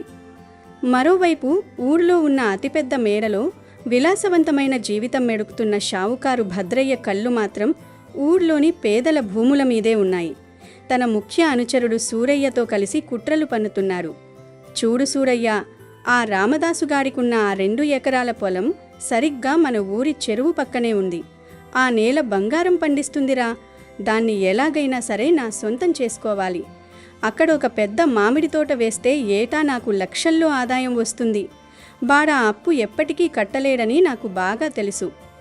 సూరయ్య వత్తాసు పలుకుతూ, కానీ షావుకారుగారు, వాడు చాలా మొండివాడు. చచ్చినా ఆ పొలం వదలడు. పొద్దున్నే నాగలి పట్టుకుని ఆ పొలంలోనే ఉంటాడు. కడుపుకు తిండి లేకపోయినా ఆ వినాయకుణ్ణి నమ్ముకుని బ్రతుకుతాడు అన్నాడు. భద్రయ్య క్రూరంగా నవ్వుతూ, చావడమెందుకుడా? వాడు బ్రతికుండగానే వాడికి నరకం చూపిస్తాను. ఆ భక్తి వాడి పొట్ట నింపదు సూరయ్య. వచ్చే సోమవారం వినాయక చవితి పండగ. వాడి అప్పు వడ్డీతో కలిపి ఇప్పటికే 10 రెట్లయ్యింది. ఊరంతా పండగ పూట ఆ గుడిలో ఉన్నప్పుడు నేను వాడిని అందరి ముందు నిలదీస్తాను. డబ్బు కట్టలేకపోతే ఆ క్షణమే అందరి ముందు పొలం దస్తవేజుల మీద సంతకం పెట్టించుకుంటాను. ఆ రాతి విగ్రహం వస్తాడా వాడిని నా చేతుల నుంచి కాపాడడానికి? చూద్దాం. వాడి భక్తి గొప్పదో నా వడ్డీ లెక్కలు గొప్పవో తేలిపోవాలి. పండగ రోజు వాడు గుడి వదిలి ఎటూ రాడు కదా. అందుకే అందరి ముందు వాడిని అవమానిస్తే ఆ పరువుకు భయపడి వాడే స్వయంగా పొలం రాసిస్తాడు అని అన్నాడు. చివరకు సోమవారం రానే వచ్చింది. ఆ రోజు వినాయక చవితి పర్వదినం కావడంతో ఊరంతా దీపకాంతులతో, పందిర్లతో వెలిగిపోతోంది. రామదాసు సీతమ్మ ఇద్దరూ పగలంతా ఉపవాసం ఉండి ఊరి చివర ఉన్న పాత వినాయకుడి గుడిలో స్వామిని భక్తి శ్రద్ధలతో సేవించుకుంటున్నారు. పూజారి స్వామికి అభిషేకం చేసి గరికను సమర్పిస్తున్నాడు. రామదాసు, సీతమ్మ, రండి, ఈ ఉండ్రాళ్ళు స్వామికి నైవేద్యంగా సమర్పించండి. మీలాంటి నిష్కల్మషమైన భక్తులు ఈ స్వార్థపూరితమైన రోజుల్లో చాలా అరుదు. ఆ గౌరీపుత్రుడు ఖచ్చితంగా మీ కష్టాలు తీరుస్తాడు అని పూజారి ఆశీర్వదించాడు. రామదాసు చేతులు జోడించి ఓం గం గణపతయ్యే నమః. స్వామి, నాకేం సిరి సంపదలు కావాలని నిన్ను కోరుకోవటం లేదు. నా భార్య కళ్ళల్లో ఆ కన్నీళ్లు నేనిక చూడలేకపోతున్నాను. మా కష్టం మాకు దక్కేలా చూడు తండ్రి. ఆ షాముకారు కన్ను నా ప్రాణమైన మా పొలం మీద పడింది. మాకు దిక్కు నువ్వేనయ్యా అని అన్నాడు. సీతమ్మ కూడా, తండ్రి, నా భర్తను ఎప్పుడూ చల్లగా చూడు. మేము నిరుపేదవాళ్లమే కావచ్చు, కానీ ఎవ్వరికీ ఏనాడూ అన్యాయం చేయలేదు. మా బ్రతుకులు రోడ్డు మీద పడకుండా కాపాడు స్వామి అని వేడుకుంది. సరిగ్గా అప్పుడే భద్రయ్య తన మనుషులతో కలిసి అత్యంత అహంకారంతో గుడిలోకి ప్రవేశించాడు. గుడి ప్రశాంతతను భంగపరుస్తూ అందరూ వినేలా పెద్దగా కేకలు వేశాడు. ఏరా రామకాసు, ఇక్కడ దేవుడి ముందు భక్తి వేషాలు వేస్తున్నావా? నా డబ్బులివ్వకుండా ఈ వినాయకుడి వెనక దాక్కుంటే నిన్ను వదిలేస్తానా? నా డబ్బులిచ్చే మార్గం చూడు ముందు అని అన్నాడు. రామదాసు కంగారుగా, షావుకారు గారు, మనం పవిత్రమైన దేవుడి సన్నిధిలో ఉన్నాం. దయచేసి ఇలా గట్టిగా అరవకండి. రేపు పొద్దున్నే నేను స్వయంగా మీ ఇంటికి వస్తాను కదా, అక్కడ మాట్లాడుకుందాం అన్నాడు. భద్రయ్య వికటాహట్టహాసం చేస్తూ, రేపు కాదు, ఇప్పుడే కావాలి. 10,000 రూపాయలు ఇప్పుడే నా చేతిలో పెడతావా? లేక నీ 2 ఎకరాల పొలం కాగితాల మీద నీ బొటనవేలు ముద్ర వేస్తావా? చెప్పు, నీ వినాయకుడు ఇస్తాడా నీకు డబ్బులు? ఈ ఏనుగు ముఖం ఉన్న రాతి విగ్రహం నీ అప్పు తీరుస్తుందా? ఏమయ్యా దేవుడా, నీ భక్తుడిప్పుడు కష్టాల్లో ఉన్నాడు. వచ్చి నీ భక్తుణ్ణి ఆదుకోవయ్యా. రే రామదాసు, ఈ రాతి దేవుడు నీకు 1 రూపాయి కూడా ఇవ్వడు. నీ భక్తంతా పచ్చి అబద్ధం అని నవ్వుతాడు. ఆ మాటలకు రామదాసు గుండె పగిలిపోయింది. స్వామి, దయచేసి దేవుణ్ణి అనకండి. మా పొలం ఒక్కటే మాకు బ్రతకడానికి ఉన్న ఆధారం. దయచేసి ఇంకొంత సమయం ఇవ్వండి. మీ కాళ్ళు పట్టుకుంటాం, కానీ ఆ విఘ్నేశ్వరుణ్ణి మాత్రం అలా అవమానించకండి అని కాళ్ళ మీద పడ్డాడు. భద్రయ్య కాలుతో విదిలించి, నాకు సమయం లేదు, మట్టి లేదు. రేపు సాయంత్రంలోగా నువ్వు పొలం నా పేరున రాయకపోతే నీ గుడిసెను నా మనుషులతో తగలబెట్టిస్తాను. ఇది నా మాట. దమ్ముంటే నీ వినాయకుడు వచ్చి అడ్డుకుంటాడేమో, నేను చూస్తాను అని సవాలు చేశాడు. భద్రయ్య అహంకారంతో దేవుణ్ణి అవమానిస్తుంటే అకస్మాత్తుగా ప్రకృతిలో మార్పొచ్చింది. ఆకాశం రంగు వారింది. అంతవరకు నిర్మలంగా ఉన్న ఆకాశంలో ఎక్కడి నుంచో నల్లటి దట్టమైన మేఘాలు కమ్ముకున్నాయి. భయంకరమైన ఉరుములతో పిడుగులు పడటం మొదలయ్యాయి. వాన వరుణుడి కోపంలా భీభత్సంగా దంచుకొడుతోంది. జనమందరూ భయంతో ఇళ్లకు పరుగులు తీస్తుంటే భద్రయ్య మాత్రం తనకేమీ కాదన్న అహంకారంతో నవ్వుతున్నాడు. రామదాస్ వరిచాడు, షావుకారు గారు, నన్ను తిట్టండి, పర్వాలేదు, కానీ నా దైవాన్ని మనకండి. ఆయన లేనిదే ఈ సృష్టే లేదు. ఆయన మౌనం వెనుక ప్రళయం ఉంటుందని మర్చిపోకండి అని పలికాడు. భద్రయ్య లెక్క చేయకుండా, పిచ్చివాడా, ఈ వాన నీ పొలాన్ని ముంచేస్తుంది తప్ప నీకు ఏమాత్రం లాభం చేయదు. పదండిరా సూరయ్య, వెళ్ళి వీడి ఇంటి సామాన్లు బయటపడేద్దాం అంటూ భద్రయ్య మనుషులు రామదాసు గుడిసె వైపు పరిగెత్తారు. క్షణాల్లో వాన నీరు ఊరంతా ముంచెత్తుతోంది. రామదాసు పొలం దగ్గరున్న ఒక పాత మట్టిగట్టు వర్షం ధాటికి కొట్టుకుపోతోందని ఒకరు చెప్పడంతో రామదాసు తన ప్రాణమైన పొలాన్ని కాపాడుకోవాలని సీతమ్మను తీసుకుని ఆ హోరు వానలో అక్కడికి పరిగెత్తాడు. పొలం దగ్గరకు వెళ్ళేసరికి గట్టు తెగిపోయి నీరు ఉధృతంగా ప్రవహిస్తోంది. స్వామి వినాయక, నా పొలం కొట్టుకుపోతోంది. నా తల్లిని కాపాడు తండ్రి. ఇదా నువ్వు మాకిచ్చే శిక్ష అని కన్నీరు మున్నేరుగా రోదించాడు రామదాసు. అకస్మాత్తుగా ఒక పెద్ద పిడుగు భయంకరమైన శబ్దంతో పొలం పక్కనే ఉన్న ఒక పాత మట్టి దిబ్బ మీద పడింది. ఆ ధాటికి అక్కడ నేల 2గా చీలిపోయింది. రామదాసు సీతమ్మ భయంతో వెనక్కి పడిపోయి ఆ చీలిక వైపు చూశారు. సీతమ్మ ఆశ్చర్యంతో, ఏమండి, అది చూడండి, ఆ గుంటలో ఏదో వింతగా మెరుస్తోంది అని అరిచింది. వర్షపు నీటికి కుట్టుకుపోయిన మట్టి కింద నుంచి ఒక పురాతనమైన పెద్ద లోహపు పెట్టె బయటపడింది.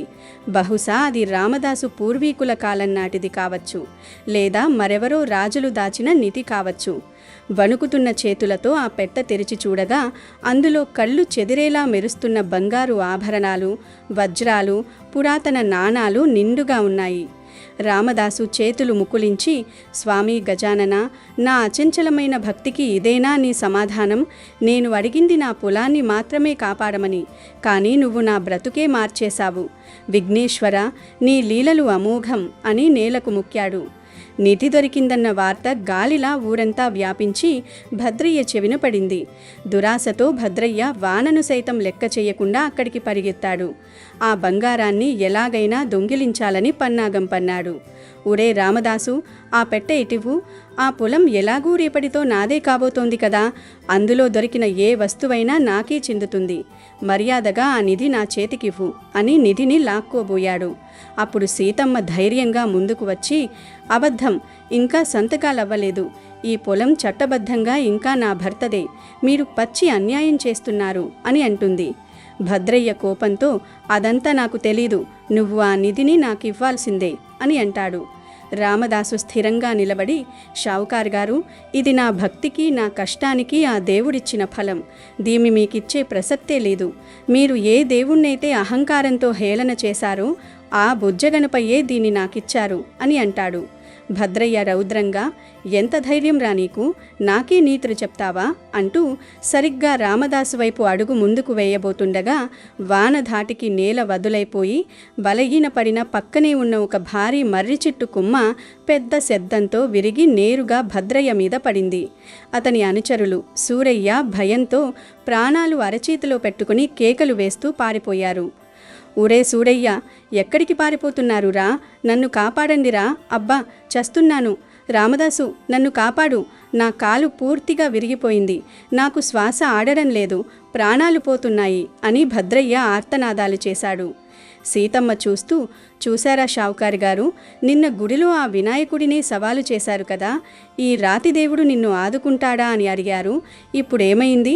మీరు ప్రాణంగా నమ్ముకున్న ఆ అహంకారమే ఆ మర్రి చెట్టు కొమ్మల మీ మీద పడింది. విధివాత అంటే ఇదే అని అంటుంది. అప్పుడు భద్రయ్య కన్నీళ్లతో, తప్పైపోయింది రామదాసు, నా కళ్ళు నెత్తికెక్కాయి. డబ్బు మదంతో నిన్ను నీ భార్యను చాలా ఇబ్బంది పెట్టాను, దేవుణ్ణి దూషించాను. నీ పొలం నీదే, నీ నిధి నీదే, ఆ కాగితాలన్నీ ఇప్పుడే చింపేస్తాను. నన్నీ చావు నుంచి కాపాడు, నాకు ఊపిరి ఆడడం లేదు అని బాధపడతాడు. దాంతో సీతమ్మ మనసు కరిగి, ఏవండి, ఆయన పరిస్థితి చూస్తుంటే భయమేస్తుంది. పాపం చేసినా ఆయన మనిషే కదా, ఎలాగోలా ఆ చెట్టు కొమ్మ కింద నుంచి బయటికి తీయండి అని అంటుంది. వీరయ్య అక్కడికి చేరుకుని, వద్దు రామదాసు, వీరు బ్రతికితే మళ్ళీ నిన్ను ఏదో ఒకలా ఇబ్బంది పడతాడు. విషపు పాముకి పాలు పోసి పెంచకూడదురా, వదిలేదాన్ని అని అంటాడు. కానీ రామదాసు అంగీకరించలేదు. వద్దు వీరయ్య, మనిషికి శిక్ష వేయాల్సింది మనం కాదు, ఆ దేవుడు వేశాడు. ఆపదలో ఉన్నవారిపై దయ చూపడం ఆ వినాయకుడు మనకు నేర్పిన ధర్మం అంటూ రామదాసు వీరయ్య కలిసి ఎంతో కష్టపడి ఆ బరువైన కొమ్మను పక్కకు లాగి భద్రయ్యను బయటకు తీసి ప్రాణాలు కాపాడారు. కానీ ఆ ప్రమాదంలో భద్రయ్య కాలు నుజ్జై శాశ్వతంగా కుంటివాడయ్యాడు. కాలం గడిచింది. రామదాసు తనకు దొరికిన నిధితో తన అప్పులన్నీ వడ్డీతో సహా తీర్చేశాడు. భద్రయ్య దగ్గర ఉన్న సీతమ్మ తాలిబొట్టును విడిపించి ఎంతో సగర్వంగా ఆమె మెడలో వేసి ఆమె కళ్ళలో స్వచ్ఛమైన ఆనందాన్ని చూశాడు. ఆ మిగిలిన అపారమైన ధనంతో ఊరి వినాయకుడి ఆలయాన్ని చాలా అద్భుతంగా సువిశాలంగా పునర్నిర్మించాడు. ఊళ్ళో ఉన్న పేద పిల్లల చదువు కోసం ఒక పెద్ద పాఠశాల కట్టించాడు. తనకున్న పొలంలో సేంద్రియ వ్యవసాయం చేస్తూ ఎందరికో ఆదర్శంగా నిలిచాడు రామదాసు. మరోవైపు భద్రయ్య ఆస్తంతా అక్రమంగా రైతులను మోసం చేసి సంపాదించినది కావడంతో ప్రభుత్వం అతని ఆస్తులను జప్తు చేసింది. అతను చేసిన ఘోరమైన పాపాలకు శిక్షగా దరిద్రంలో మునిగిపోయాడు. ఒకరోజు గుడి దగ్గర రామదాసును చూసి భద్రయ్య చేతులు జోడించి, నన్ను క్షమించు రామదాసు, అహంకారంతో నీ భక్తిని వెక్కిరించినందుకు ఈరోజు ఇలా బిచ్చగాడిగా మారి నీ అడుగుల దగ్గర పడి ఉన్నాను అన్నాడు కన్నీరు కారుస్తూ. రామదాసు నవ్వి, షావుకార్ గారు, తప్పు తెలుసుకున్న రోజే మనిషికి పునర్జన్మ. గతంలో మీరు చేసిన అన్యాయాలను ఆ గజాననుడే క్షమించి మీకు ఈ పశ్చాత్తాపాన్ని ఇచ్చాడు. శత్రువుని కూడా క్షమించి ఆదరించడమే ఆ భగవంతుడు మనకు నేర్పిన అసలైన ధర్మం అని చెప్పి అతనికి స్వయంగా అన్నం పెట్టాడు. ఆ తరువాత రామదాసు దంపతులు తమ శేష జీవితాన్ని భగవంతుని సేవలో, సమాజ సేవలో ఆనందంగా గడిపారు. నిజాయితీగా కష్టపడే మనిషికి భగవంతుడు ఎప్పుడూ అండగా ఉంటాడు. అహంకారం పేదలను పీడించడం వల్ల మనిషి ఎంత ఎత్తుకు ఎదిగినా చివరికి పాతాళానికి పడిపోక తప్పదని ఆ ఊరి ప్రజలందరికీ అర్థమైంది. భగవంతునిపై విశ్వాసం, మనిషిపై దయ ఉన్నవాడే నిజమైన ధనవంతుడు. ఆ విఘ్ననాథుని కరుణ ఉంటే ఏ ఆటంకాలైనా ఇట్టే తొలగిపోతాయి. కాబట్టి ఈరోజు రాత్రి 12లోపు ఈ కథలు వింటే చాలు, 2 నిమిషాల్లో మీ సురి తిరిగిపోతుంది. వద్దన్న ధనవర్షం కురుస్తుంది. లక్ష్మీ గణపతుల అనుగ్రహంతో వద్దన్న ధనం వచ్చి పడుతుంది. మీ జాతకం అద్భుతంగా మారిపోతుంది. కష్టాలు బాధలు పోతాయి. పాపాలన్నీ పోయి మహాపుణ్యం వస్తుంది. జన్మ ధన్యమైపోతుంది. సకల ఐశ్వర్యాలు సిద్ధిస్తాయి. వద్దన్న ధనవర్షం కురుస్తుంది. పట్టిందల్లా బంగారంలాగా మారుతుంది. ఇక మీకు అన్ని శుభాలే జరుగుతాయి. అమెజాన్లో బెస్ట్ డిస్కౌంట్స్ కోసం వీడియో డిస్క్రిప్షన్లో లింకు ఉంది, చూడండి. అలాగే మా టెలిగ్రామ్ ఛానల్ సబ్స్క్రైబ్ చేసుకోండి.